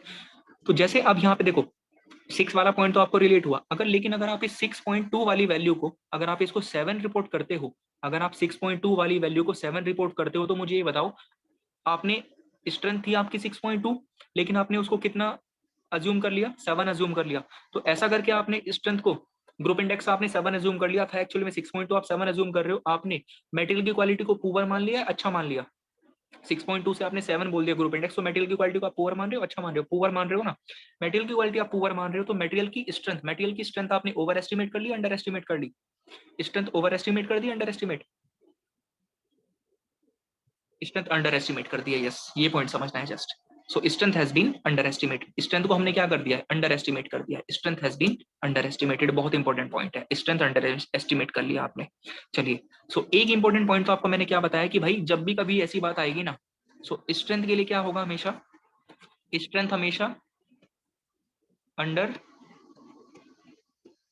एस्टिमेट, स्ट्रेंथ हमेशा क्या होगा? अंडर एस्टिमेट होगा। Strength will always be under estimated. हमेशा सेफ डिजाइनिंग के लिए क्या करना चाहिए? सेफ्टी के लिए स्ट्रेंथ को हमेशा अंडर एस्टिमेट करके चलना चाहिए। लेकिन अगर मैं यही चीज आपसे पूछूं, फोर्स के लिए, जो फोर्स आपके ऊपर आने वाला है, उस फोर्स को हमेशा ओवर एस्टिमेट करना चाहिए, अंडर एस्टिमेट करना चाहिए? फोर्स के लिए बोलो। अब मैं फोर्स के लिए पूछ रहा हूँ, फोर्स को हमेशा ओवर एस्टिमेट करोगे, अंडर एस्टिमेट करोगे? ओवर एस्टिमेट करोगे। Yes, so force should always be over estimated. Yes, force जो है, सो सेफ डिजाइनिंग के लिए force should always be over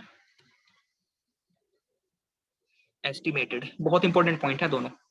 force हमेशा क्या करोगे? ओवर एस्टिमेट करके चलोगे। लेट अस सपोज, अगर आपकी ताकत 15 मुक्के खाने की है ना, तो आप मान के चलोगे मैं सिर्फ 10 ही मुक्के खा सकता हूँ। लेकिन अगर आपके पास 15 मुक्के आने वाले थे, तो आप क्या मान के चलोगे? कि मेरे ऊपर 20 मुक्के आने वाले हैं, ये मान के चलोगे आप। क्लियर है? So force should always be over estimated, लेकिन strength should always be under estimated. Strength को हमेशा क्या करके चलोगे? मटेरियल की अंडर एस्टिमेट करके चलोगे। और ये सिंपल क्या है? हमारा डिजाइनिंग वाला पॉइंट है कि भाई इस तरह से हमने करना चाहिए। ठीक है, सेफ्टी के लिए एक तरह से। चलो, तो ये ग्रुप इंडेक्स वाला पार्ट आपका यहाँ पे ओवर होता है। बाकी इस पे एक दो क्वेश्चन हम रेफर करेंगे जिस दिन हम संडे में क्वेश्चंस का डिस्कशन करेंगे। ठीक है, जिस दिन हम क्वेश्चंस का डिस्कशन करेंगे उस दिन इसके बारे में देखेंगे। ठीक है, चलिए। सो नेक्स्ट आपके पास में क्या आता है? So the next of the point जो हम नेक्स्ट डिस्कस कर रहे हैं, एक मुझे बताओ कि पार्टिकल साइज के बेसिस पे कैसे कैसे आपने क्लासिफाई कर रखा है, वो चीज आपको बता दी मैंने। On the basis of particle sizes, particle size के बेसिस पे कैसे कैसे क्लासिफिकेशन आपने करी है सॉइल्स की, वो आप डिस्कस कर चुके ऑलरेडी। वो चीज वो तो आपका डिस्कस हो चुका है ना, पार्टिकल साइज डिस्ट्रीब्यूशन सिस्टम, कि भाई ठीक है, क्लियर हो रखा है। चलो अब मैं जस्ट एक क्वेश्चन पूछूंगा, उसका आंसर करना आप लोग। एक क्वेश्चन पूछूंगा, उसका आंसर करना। मुझे ये बताओ फाइन सिल्ट का साइज कितना होता है? फाइन सिल्ट का साइज कितना होता है? फाइन सिल्ट का साइज, फाइन सिल्ट का साइज कितना होता है?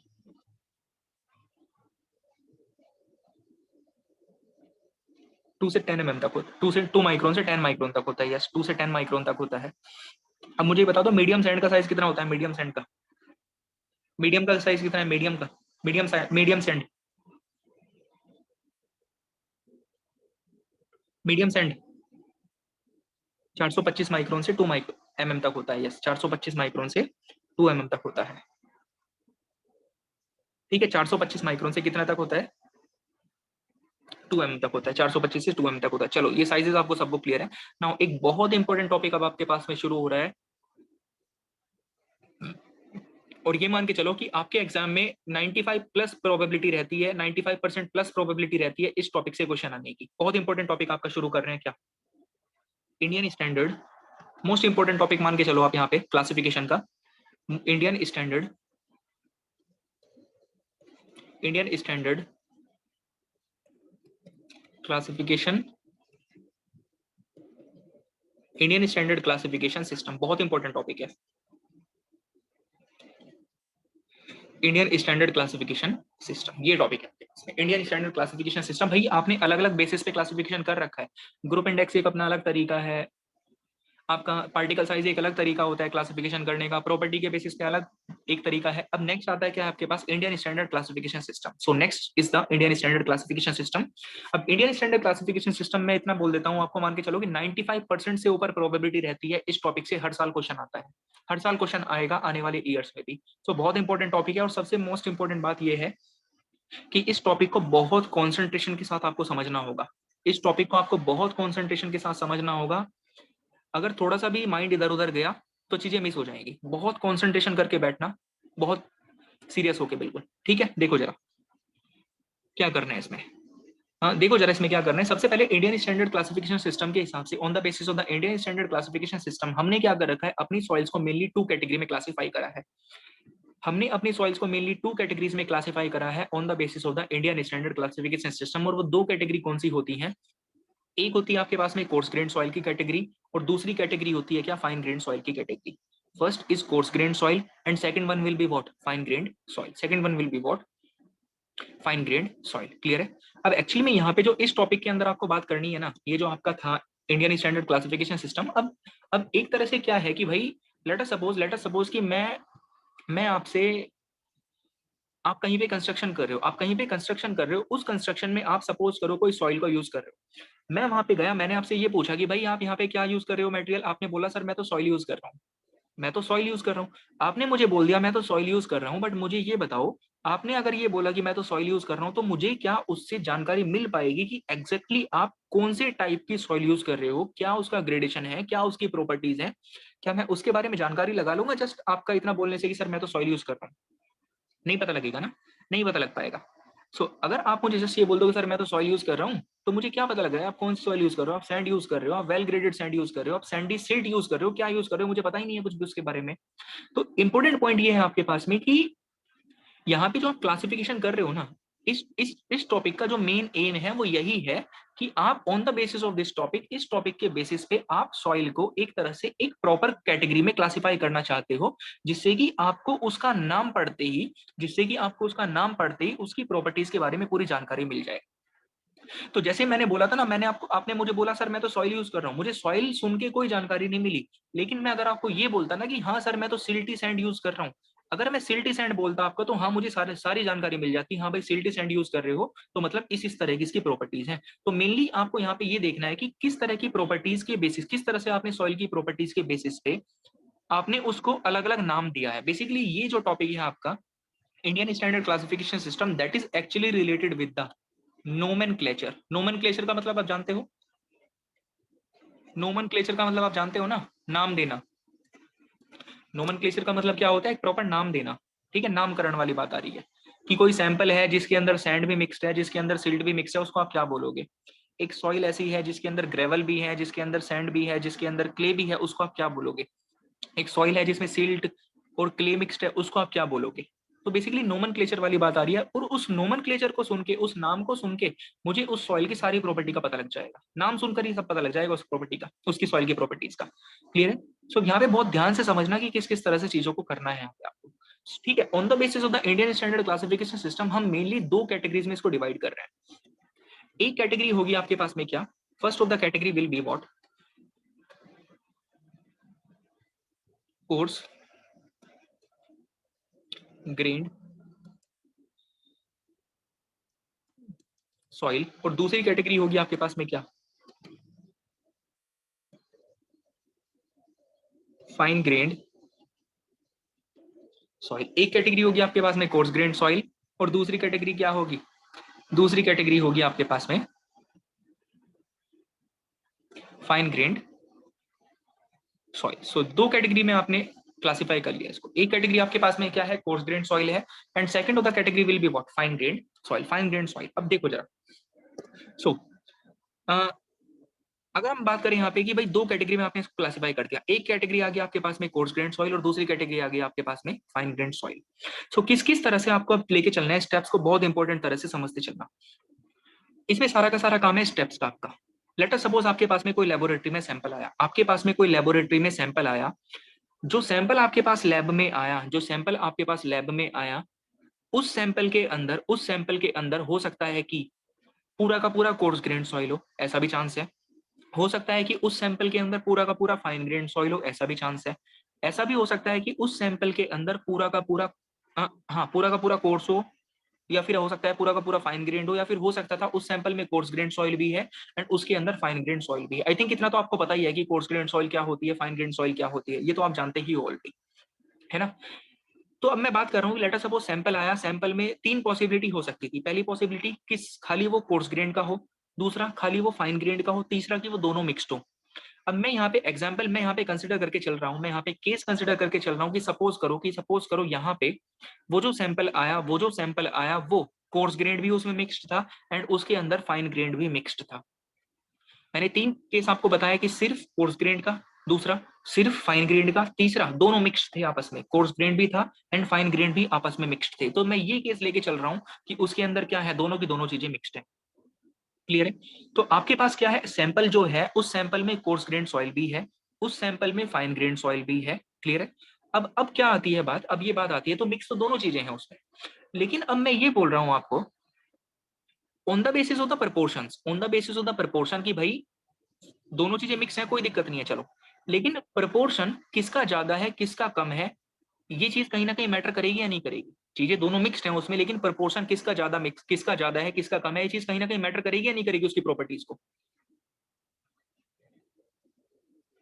मैटर करेगा, डेफिनेटली दैट विल मैटर। वो क्या करेगा, मैटर करेगा। तो आप क्या कर रहे हो, वो जो आपके पास में सैंपल है, वो जो आपके पास में सैंपल है, उस सैंपल को आप, उस सैंपल को आप, यहाँ पे बेसिकली बात होनी है आपकी किसकी, नोमेनक्लेचर की बात होनी है। सारा का सारा डिस्कशन होगा किसका, सारा का सारा डिस्कशन होगा नोमेनक्लेचर का, सारा डिस्कशन होगा नोमेनक्लेचर का। तो मेरे पास जो सैंपल आया था, मैंने मान लिया कि उसमें दोनों चीजें प्रेजेंट है, मैंने मान लिया कि उसमें दोनों चीजें प्रेजेंट है, लेकिन लेकिन उस सैंपल को, वो जो सैंपल है जिसमें दोनों की दोनों चीजें प्रेजेंट है, on the basis of the relative proportion, relative proportion के बेसिस पे कि भाई फाइन ग्रेन ज्यादा है, कोर्स ग्रेन ज्यादा है, मैं क्या बोलना चाहता हूं, मैं उसमें से ये देखूंगा कि उस सैंपल को मुझे कोर्स ग्रेन बोलना है या फिर उस सैंपल को मुझे फाइन ग्रेन बोलना है।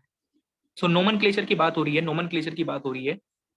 उस नोमेनक्लेचर के बेसिस पे आप ये बोलना चाहते हो कि भाई मैं सैंपल को कोर्स ग्रेन्ड कहूं या मैं उसको फाइन ग्रेन्ड कहूं। मिक्स उसमें दोनों चीजें हैं, मिक्स उसमें दोनों चीजें हैं, लेकिन on the basis of the relative percentages, proportion के बेसिस पे आप उसको कोर्स ग्रेन्ड कह के बुलाओगे या फिर आप उसको फाइन ग्रेन्ड कह के बुलाओगे, ये चीज आपको डिस्कस करनी है, ये चीज आपको देखना है। तो देखो जरा यहाँ पे ये क्या है आपके पास, लेट अस सपोज जो आपके पास सैंपल आया था, जो आपके पास सैंपल आया, ठीक है, उस सैंपल में दोनों चीजें मिक्स थी, उस सैंपल में आपकी दोनों चीजें मिक्स थी, ये सैंपल है, उसमें आपका कोर्स ग्रेन भी थी, उसमें आपका फाइन ग्रेन सॉइल भी थी। तो आप क्या चेक करना चाहते हो, उसमें रिलेटिव प्रोपोर्शन चेक करना चाहते हो कि भाई कोर्स ग्रेन का प्रोपोर्शन कितना है, फाइन ग्रेन का प्रोपोर्शन कितना है। तो ये चेक करने के लिए आपको क्या करना पड़ेगा, कोर्स ग्रेन सॉइल को और फाइन ग्रेन सॉइल को एक दूसरे से अलग अलग करना पड़ेगा, एक दूसरे से अलग अलग करना पड़ेगा ना भाई। जिसका भी आपको प्रोपोर्शन पता करना है उसको सेपरेट कर लो। सेपरेट करने के लिए क्या यूज करोगे, दोनों को आपस में से सेपरेट करने के लिए क्या यूज करोगे, क्या यूज करोगे, 75 माइक्रोन सीव यूज करोगे। यस, क्या यूज करोगे, आप यूज करोगे 75 माइक्रोन की सीव। सो ये क्या है आपके पास में, ये एक 75 माइक्रोन की सीव है। ये क्या है, एक 75 माइक्रोन की सीव है, ये एक 75 माइक्रोन की सीव है। ठीक है, 75 माइक्रोन की सीव आ गई है। नाउ आपने जो सॉइल सैंपल आया था उस सॉइल सैंपल को आपने इससे पास कराया, कुछ पार्टिकल इससे पास कर गए, कुछ पार्टिकल इससे पास कर गए, कुछ पार्टिकल इसके ऊपर रिटेन कर गए। सो ये मान लो आप क्या है, एक तरह से रिटेन्ड पार्टिकल है, ये है रिटेन्ड पार्टिकल्स, और ये सब क्या है, फाइनर पार्टिकल्स हैं, फाइनर पार्टिकल्स। अब लेट अस सपोज इनकी जो प्रोपोर्शन है, इनकी प्रोपोर्शन निकल कर आई कितनी, सपोज करो 95% आई, यानी कि जो 75 के ऊपर रिटेन करे ना वो कितना है, 95 है। और जो यहाँ से, ये जो यहाँ से पास करे थे वो कितने हैं, 5% है सिर्फ, वो कितने हैं यहाँ पे, सिर्फ 5% है। तो मुझे ये बताओ, ये मिक्सचर था जिसमें कि कोर्स ग्रेन सॉइल भी थी और फाइन ग्रेन सॉइल भी थी, जिसमें कि कोर्स ग्रेन भी थी और फाइन ग्रेन भी थी। अब आपने उसमें क्या करा, on the basis of the relative proportions आप उस सैंपल को एक स्पेसिफिक नाम देना चाहते हो कि भाई वो कोर्स ग्रेन बोलोगे आप उसको, या फिर आप उसको फाइन ग्रेन बोलोगे। ऐसा करने के लिए आपने क्या चेक करा कि भाई उनमें रिलेटिव प्रोपोर्शन जो है किसका हायर प्रोपोर्शन किसका है, वो चीज आपने चेक करनी चाहिए। सो प्रोपोर्शन चेक करने के लिए आपने उनको सेपरेट कर लिया 75 माइक्रोन सीव की हेल्प से। 75 के ऊपर जो रिटेन करा वो क्या है आपका, एक तरह से ये वाला जो इसके ऊपर जो रिटेन करा है वो 95% पार्टिकल्स हैं, इससे जो पास कर गए वो 5% पार्टिकल्स हैं। मुझे ये बताओ, ये जो 5%, ये जो 95% पार्टिकल्स हैं, ये एक्चुअली में है कौन से सॉइल के, ये कौन से सॉइल के पार्टिकल्स हैं, ये कोर्स ग्रेन सॉइल के तो पार्टिकल्स हैं सब। ये किसके पार्टिकल्स हैं, ये सब पार्टिकल्स हैं आपके पास में, ये सब पार्टिकल्स हैं कोर्स ग्रेन सॉइल के पार्टिकल हैं एक तरह से। और ये किसके पार्टिकल्स हैं, ये किसके पार्टिकल्स हैं, ये किसके पार्टिकल्स हैं, ये पार्टिकल्स हैं सब आपके पास में फाइन ग्रेन्ड सॉइल के पार्टिकल्स हैं, ये सब है आपके पास में फाइन ग्रेन्ड सॉइल के पार्टिकल्स हैं, ये फाइन ग्रेन्ड सॉइल के पार्टिकल है। तो मुझे ये बताओ, अब ये जो मिक्सचर था ना जिसमें की सारी चीजें थी, जिसमें 95% कोर्स ग्रेन्ड है, जिसमें की 5% फाइन ग्रेन्ड है, इस मिक्सचर को आप क्या बोलोगे, कोर्स ग्रेन्ड बोलोगे या फिर फाइन ग्रेन्ड बोलोगे, इसको आप कोर्स ग्रेन्ड कहोगे, इसको आप क्या बोलोगे, कोर्स ग्रेन्ड कहोगे। यस, इसको आप क्या बोलोगे, कोर्स ग्रेन्ड कहोगे। That will be called as the coarse grained, that will be called as the coarse grained, इसको आप बोलोगे कोर्स ग्रेन्ड। ठीक है, कोर्स ग्रेन्ड आप इसको बोलोगे।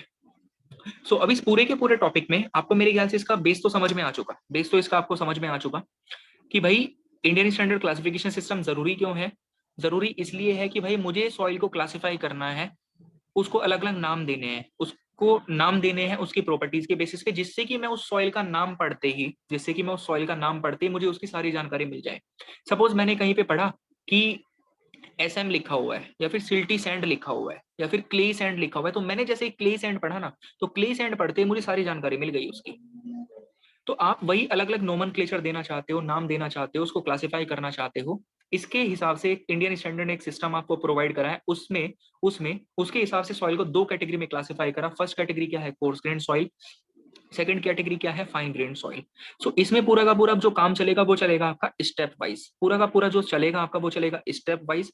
सो जो सैंपल आपके पास में आया, जो सैंपल आपके पास में आया, सबसे पहले the very first and the most important step आपके पास में जो है, सबसे पहले आप क्या करोगे, ये स्टेप 1 है आपका, स्टेप 1। और मैं ये कह रहा हूं, अगर आपने एक भी स्टेप मिस करा ना इस टॉपिक में, अगर आपने एक भी स्टेप मिस करा बीच में से, तो आपका क्वेश्चन पक्का गलत हो जाएगा। तो सबसे पहला स्टेप जो भी होगा आपके पास, जो आपके पास सैंपल आएगा, उस सैंपल में पहला स्टेप आपके पास में क्या रहेगा, to check whether soil is coarse grained और फाइन ग्रेन्ड। ये सबसे पहला स्टेप रहेगा आपके पास में, to check, step number 1, to check whether the soil is coarse grained और fine grained, to check whether the soil is coarse grained और फाइन ग्रेन्ड। अब सैंपल आया था, सैंपल आया था, उस सैंपल को आप कोर्स ग्रेन्ड बोलोगे या फाइन ग्रेन्ड बोलोगे, ये सबसे पहले आपको चेक करना है। सो स्टेप 1 क्या रहेगा, to check whether the soil is coarse grained और फाइन ग्रेन, मतलब हम उस सैंपल को कोर्स ग्रेन कह के बुलाएंगे या फिर हम उसको फाइन ग्रेन कह के बुलाएंगे। और ये कैसे चेक आपको करना है, ये कैसे चेक आपको करना है, उसको चेक करने का मैंने आपको ये तरीका बता दिया। ये तरीका है चेक करने का, देख लो इसको एक बार। अब यहां से आपको क्या पता लगा कि अगर मेजर प्रपोर्शन, अब इससे आपको क्या पता लगा कि अगर मेजर प्रपोर्शन आपके पास में, अगर मेजर प्रपोर्शन आपके पास में कोर्स ग्रेन सॉइल का निकल कर आया तो आप उसको क्या बोलोगे, कोर्स ग्रेन सॉइल बोलोगे। अगर major proportion fine grain soil का निकल कर आया तो आप उसको क्या बोलोगे, फाइन ग्रेन बोलोगे। तो आप उसको क्या बोलोगे, फाइन ग्रेन बोलोगे। तो ये जो एग्जांपल आपने कंसीडर करा था, ये जो एग्जांपल कंसीडर करा था, ये किसके लिए था, ये स्टेप 1 के लिए था।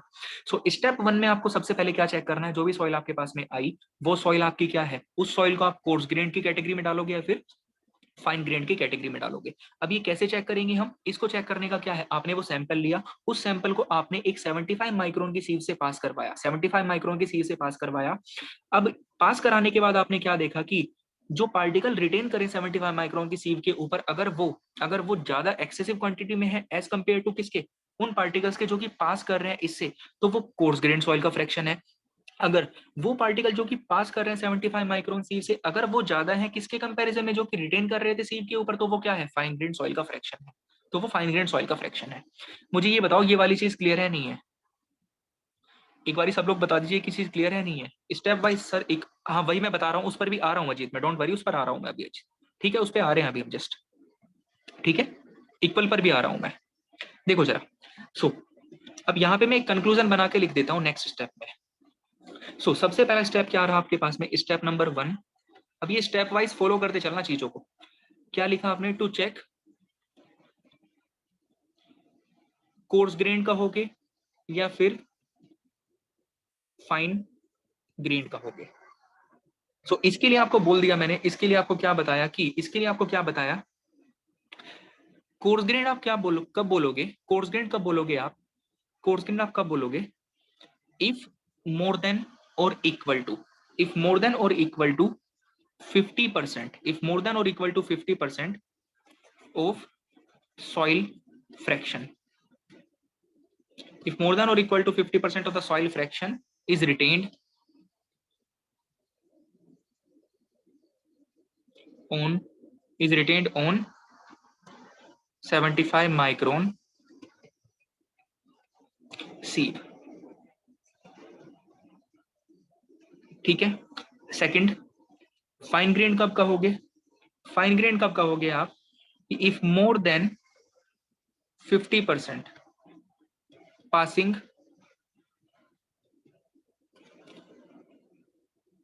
75 micron seed, passing 75 micron sieve. बोलो क्लियर है नहीं है, अजीत आपका वो क्लियर हो गया इक्वल वाला। हाइयर साइड पे आप मूव करोगे, बताइए क्लियर है क्या ये वाला पॉइंट, यहां तक क्लियर है। मैं क्लियर कट आपसे बता रहा हूं कि स्टेप वाइज चीजों को लेके चलना, अगर स्टेप मिस हुआ तो आपसे क्वेश्चन डेफिनेटली गलत होगा, डेफिनेटली गलत होगा। स्टेप से लेके चलना, इस पे मैं बहुत सारे क्वेश्चन भी आपको कराऊंगा इस टॉपिक पे, क्योंकि थोड़ा सा कंफ्यूजन हो जाता है बाद में स्टूडेंट्स को चल के। क्या देखा आपने, सबसे पहला स्टेप, जो भी आपके पास सैंपल आएगा उस सैंपल को आपको दो कैटेगरी में आपने सबसे पहले क्लासिफाई कर दिया, आपने दो कैटेगरी में क्लासिफाई कर दिया। वो कैटेगरी कौन सी है, coarse grain and the fine grain. As per the Indian standard soils को दो कैटेगरी में आपने क्लासिफाई करा, कोर्स ग्रेन या फिर फाइन ग्रेन की कैटेगरी में। सबसे पहले स्टेप में आपको यही चेक करना है कि जो आपका सैंपल है, listen to the point again, as per the Indian standard दो कैटेगरी में हमने सैंपल को क्लासिफाई करा है, सॉइल्स को क्लासिफाई करा है, coarse grain soils and fine grain soils. सबसे पहले स्टेप में तो आपको यही चेक करना है कि जो सैंपल आपके पास में आया वो सैंपल आपका कोर्स ग्रेन सॉइल का सैंपल है या फिर वो फाइन ग्रेन सॉइल का सैंपल है। ये कैसे चेक करोगे आप, ये चेक करोगे आप with the help of the सीव analysis. आपने क्या करा, यहाँ पे उस सैंपल को सीव से पास करा के देखा, ठीक है, 75 माइक्रोन सीव से। अगर 50% या फिर उससे ज्यादा पार्टिकल्स रिटेन हो गए किसके ऊपर, 75 माइक्रोन सीव के ऊपर, तो इसका मतलब ये है कि उस सॉइल में जो मेजर प्रपोर्शन है, वो किसका है, कोर्स ग्रेन का है। तो आपने उसको क्या बोल दिया, आपने उसको कोर्स ग्रेन फ्रैक्शन बोल दिया, that will be called as a coarse grain soil. अगर उसमें 50% से ज्यादा पार्टिकल पास कर गए किससे, 75 माइक्रोन से, तो आप उसको क्या बोलोगे कि उसमें मेजर प्रपोर्शन किसका है, फाइन ग्रेन सॉइल का है, आप उसको फाइन ग्रेन सॉइल कहोगे। सबसे पहले स्टेप में तो यही चेक करोगे कि सैंपल कोर्स ग्रेन सॉइल का होगा या फिर फाइन ग्रेन सॉइल का होगा। ये चेक कर लिया आपने कैसे, सीव एनालिसिस की हेल्प से। क्लियर है। अब आगे की कहानी बाद में शुरू होगी, सबसे पहला स्टेप यही रहेगा, हमेशा आपको स्टेप फॉलो करते हुए चलना है। क्लियर है? चलिए नेक्स्ट। अब मुझे ये बताओ, अगर मैंने मान लिया, मैंने ये बोला कि भाई मेरी कोर्स ग्रेन सॉइल है, मैंने क्या बोला कि सॉइल कैसी है, कोर्स ग्रेन्ड है। ये जो अभी आपको मैंने स्टेप नंबर 1 बताया, इसके हिसाब से लेटर सपोज मैंने सब सी एनालिसिस करने के बाद मैंने आपको ये बता दिया कि भाई सॉइल कोर्स ग्रेन निकल कर आई। तो मुझे ये बताओ, क्या उसके अंदर फाइन ग्रेन बिल्कुल भी नहीं है? क्या उसके अंदर फाइन ग्रेन बिल्कुल भी नहीं है? फाइन ग्रेन है उसमें, फाइन ग्रेन है उसमें, फाइन ग्रेन है, लेकिन आप उसको फिर भी कोर्स ग्रेन क्यों बोल रहे हो? फाइन ग्रेन अगर उसमें है तो आप उसको कोर्स ग्रेन फिर भी क्यों बोल रहे हो? अगर उसमें फाइन ग्रेन है तो आप उसको फिर भी कोर्स ग्रेन क्यों बोल रहे हो?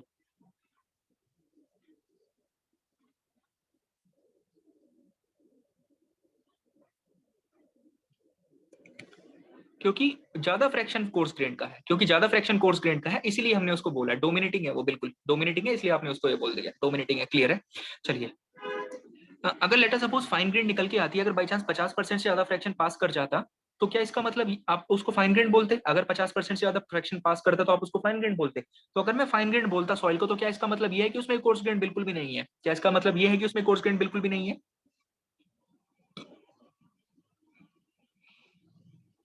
नहीं, ऐसा मतलब नहीं है। कोर्स ग्रेन है लेकिन बहुत कम है, कोर्स ग्रेन है लेकिन कम है, कोर्स ग्रेन भी है उसमें, लेकिन क्या है, कम प्रपोर्शन में है, कम प्रपोर्शन में। चलो ठीक है, कम प्रपोर्शन में। क्लियर है?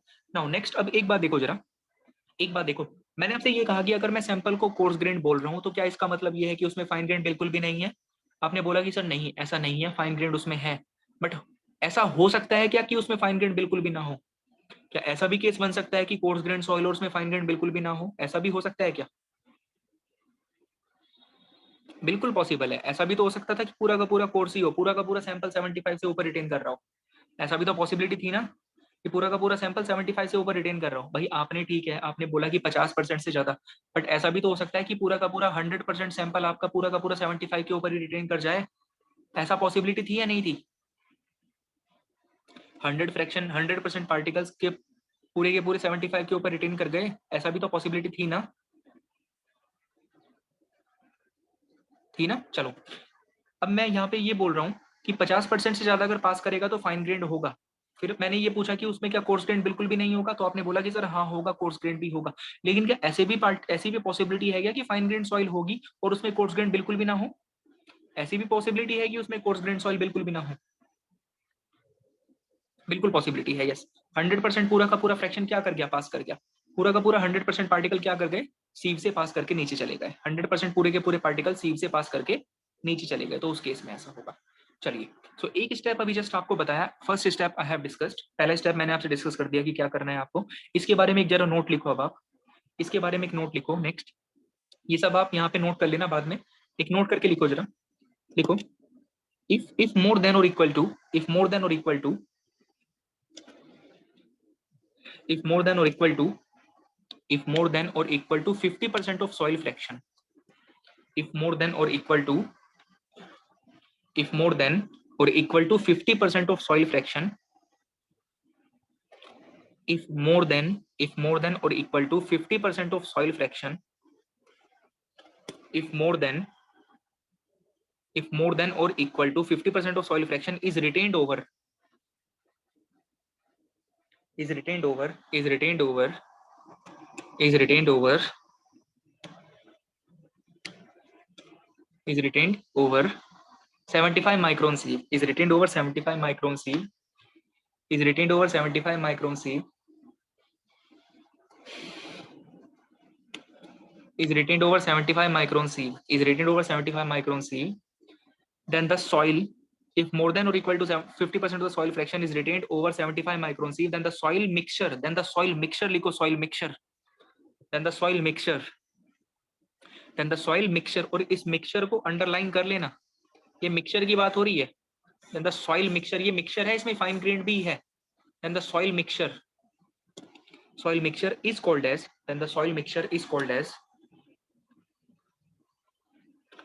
is called as coarse grained soil.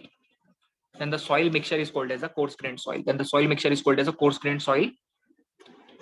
Otherwise, otherwise, otherwise, otherwise that mixture, otherwise that mixture will be termed as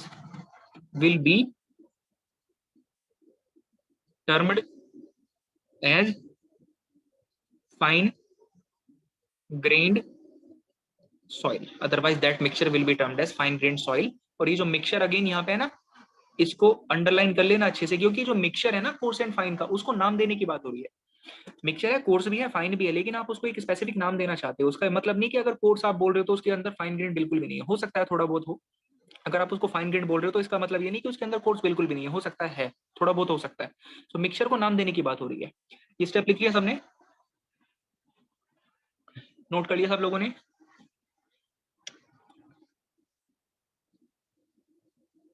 note कर लिया, चलिए ठीक है। सो मैंने आपको फर्स्ट स्टेप बता दिया, first step I have discussed. पहला स्टेप मैंने आपसे डिस्कस कर लिया कि भाई पहला स्टेप आपके पास में क्या रहेगा। सबसे पहले स्टेप्स को फॉलो करते चलना। सबसे पहला स्टेप आपके पास में क्या रहेगा कि हमेशा यही आप चेक करोगे कि जो भी मिक्सचर आपके पास में है कि वो कोर्स ग्रेड है या फिर वो फाइन ग्रेड है। कैसे चेक करना है वो मैंने आपको बता दिया। नाउ अब हम चलते हैं किस पे, स्टेप 2 पे।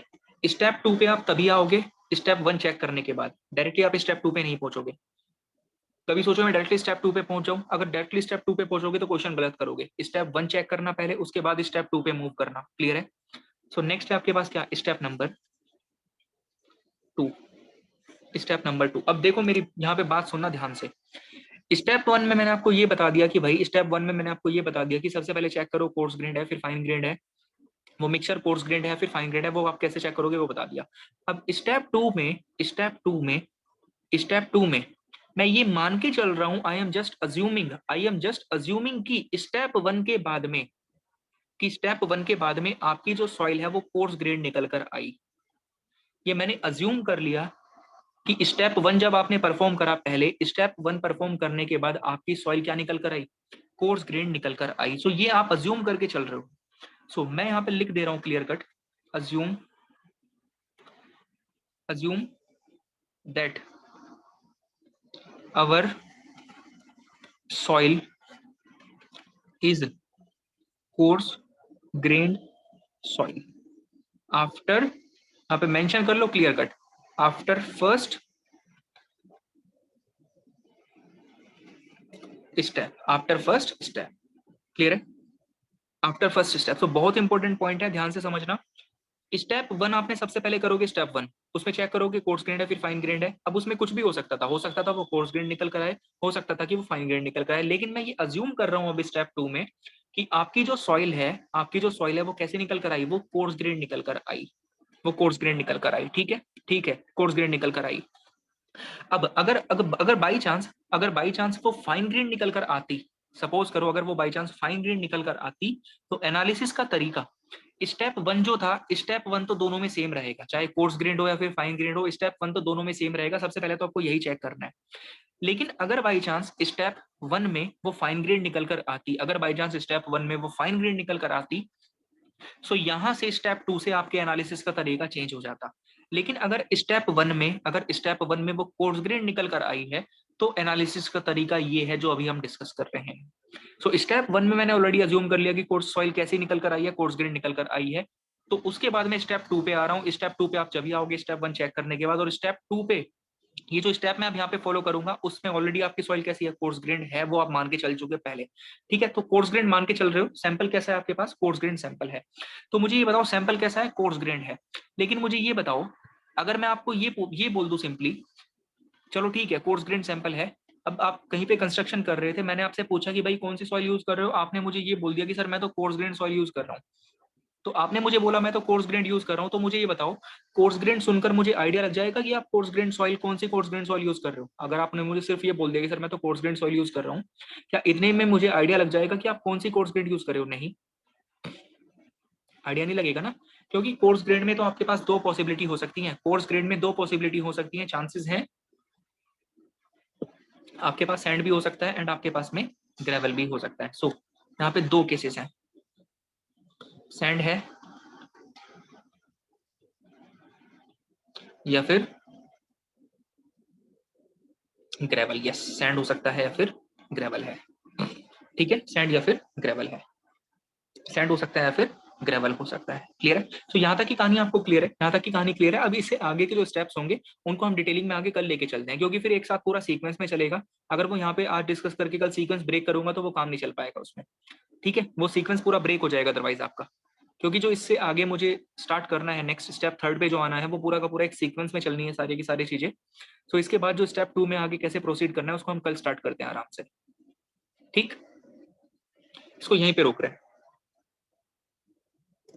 क्लियर है? अच्छा, यहाँ पे जस्ट आप इस चीज का ध्यान रखना बस, मैं दोबारा से इस चीज को रिपीट कर दे रहा हूँ। जो भी मिक्सचर आया, सबसे पहले उस मिक्सचर में ये चेक करोगे कि वो कोर्स ग्रेड है या फिर ग्रेड है। ठीक है, ये चेक कर लिया आपने। कैसे चेक करोगे? चेक करने का तरीका बदल गया। अब स्टेप 1 करने के बाद स्टेप 2 पर आ गया। अब स्टेप 2 में मुझे बताओ कितनी पॉसिबिलिटी आपके पास हो सकती थी। स्टेप 2 में कौन कौन से पॉसिबिलिटी हो सकते थे? 2 पॉसिबिलिटी हो सकते थे, या तो फाइन ग्रेड निकल के आता या फिर कोर्स ग्रेड निकल के आता। मैंने अज्यूम कर लिया कि क्या निकल कर आया, कोर्स ग्रेड निकल कर आया। तो उसके बाद जब कोर्स ग्रेड निकल कर आया स्टेप 1 में, तब मैं ये वाला स्टेप फॉलो करूंगा जो मैं यहाँ पे अभी आपको जो बताने जा रहा हूं। अगर बाई चांस स्टेप 1 में फाइन ग्रेड आ जाता, अगर बाई चांस स्टेप 1 में फाइन ग्रेड आ जाता, तो मुझे ये बताओ, क्या मैं यहाँ पे फिर ये सैंड या फिर ग्रेवल लिखता? क्या मैं यहाँ पे फिर ये सैंड या ग्रेवल लिखता? ना लिखता ना। मैं यहाँ पे फिर क्या लिखता? फिर यहाँ पे क्या होता? सिल्ट होता, क्ले होता। क्या होता? सिल्ट होता है फिर क्ले होता, सिल्ट होता है फिर क्ले होता। क्लियर है? सो ठीक है, उसको आगे देखेंगे कैसे करना है। अब सिल्ट और क्ले को कैसे क्लासिफाई करना है, इनको कैसे क्लासिफाई करना है, all the things we will be discussing tomorrow. So important class होगा कल का, बहुत ध्यान से चीजें आपको समझनी पड़ेंगी जो कल आप डिस्कस करोगे, क्योंकि थोड़ा सा कंफ्यूजन हो जाता है स्टूडेंट्स को।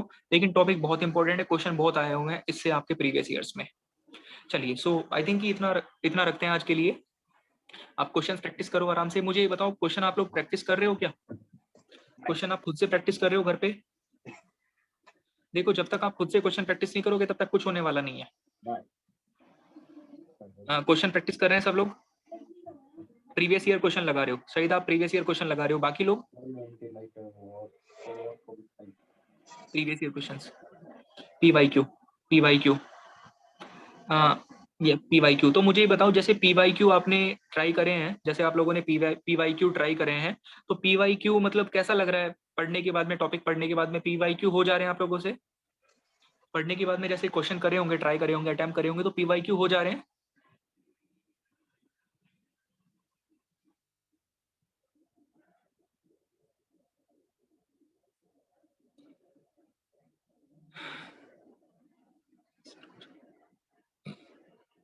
जैसे आप प्रीवियस ईयर करके देख रहे हो, जैसे मतलब जैसे टॉपिक आपने पढ़ा तो पीवाईक्यू उसके बाद अटेम्प्ट कर रहे हो आप लोग, तो पीवाईक्यू हो रहे हैं आपसे सॉल्व?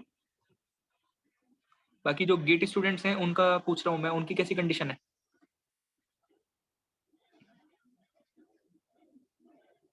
अच्छा, होते हैं, चलो ठीक है, हो जाएंगे आराम से, मोस्टली हो जाएंगे सभी क्वेश्चन ना, मोस्टली सब हो जाएंगे क्वेश्चंस। चलिए, अच्छा ठीक है, तो आगे अपना कल कंटिन्यू करेंगे। अच्छा, एक और इम्पोर्टेंट पॉइंट देखो, जैसे तैयारी कर रहे हो आप लोग, आई थिंक कि मेरे ख्याल से 3 सब्जेक्ट्स आपके चल रहे हैं इस समय पे, कुछ लोगों के 3 सब्जेक्ट चल रहे हैं। एफएम खत्म हो गया आपका? एफएम ओवर हो चुका आपका?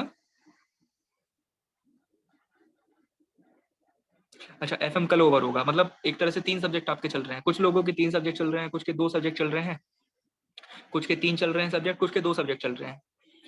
बाकी उसके बाद सेल्फ स्टडी भी करनी पड़ती है घर पे, रिवीजन भी करना पड़ता होगा, क्वेश्चन भी प्रैक्टिस करने हैं, नोट्स कल कुछ पार्ट रह जाएगा फिर भी ओके, ठीक है, नोट्स भी रिवाइज करने पड़ते हैं, है ना, क्वेश्चन भी करने पड़ते हैं। तो ऐसे में बहुत इंपॉर्टेंट एक ये चीज है कि भाई मेंटल हेल्थ का बहुत ज्यादा ध्यान रखना जरूरी है।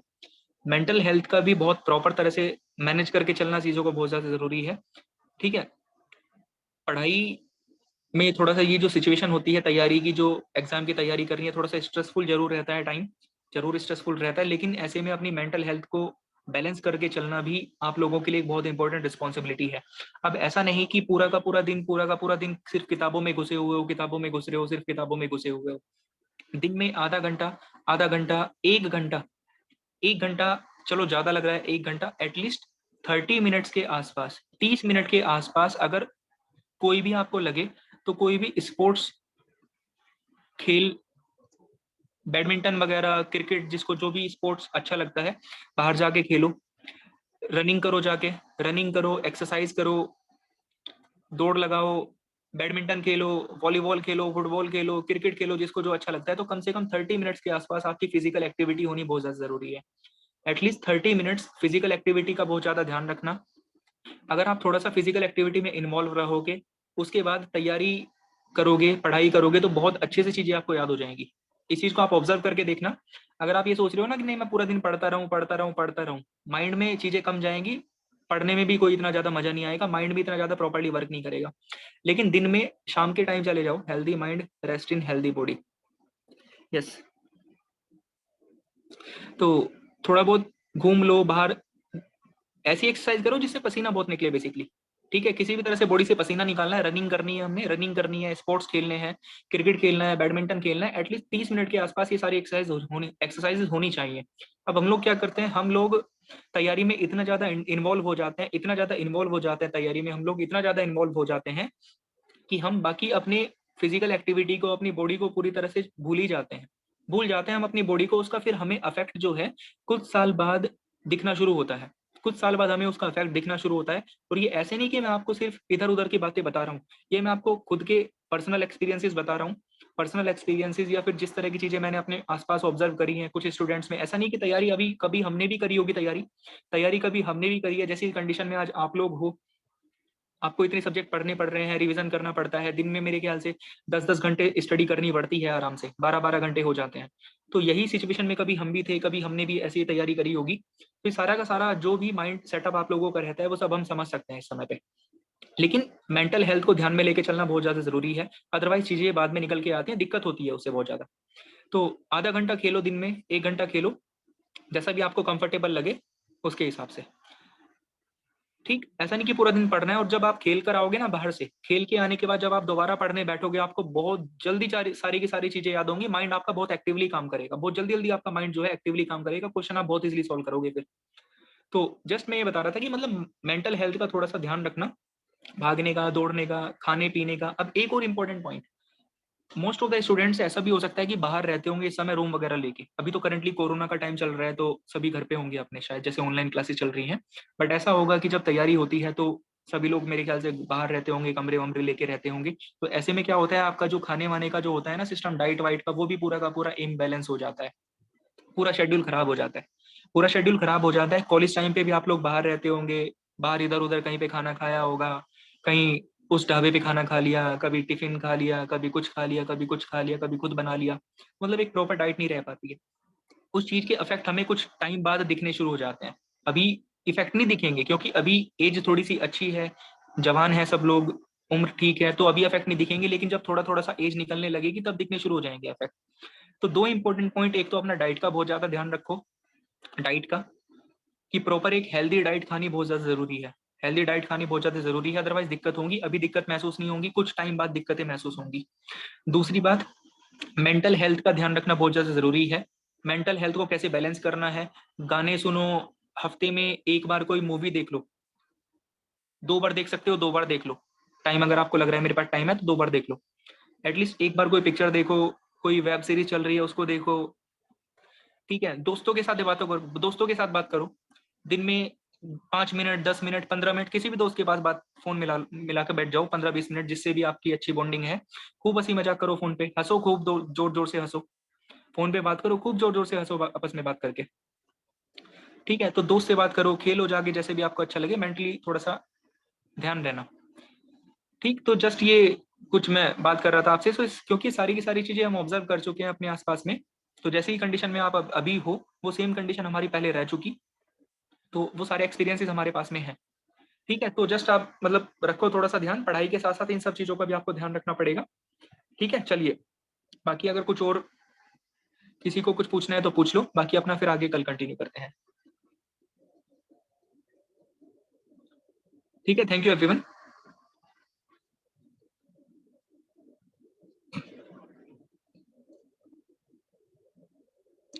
चलिए, थैंक यू एवरीवन।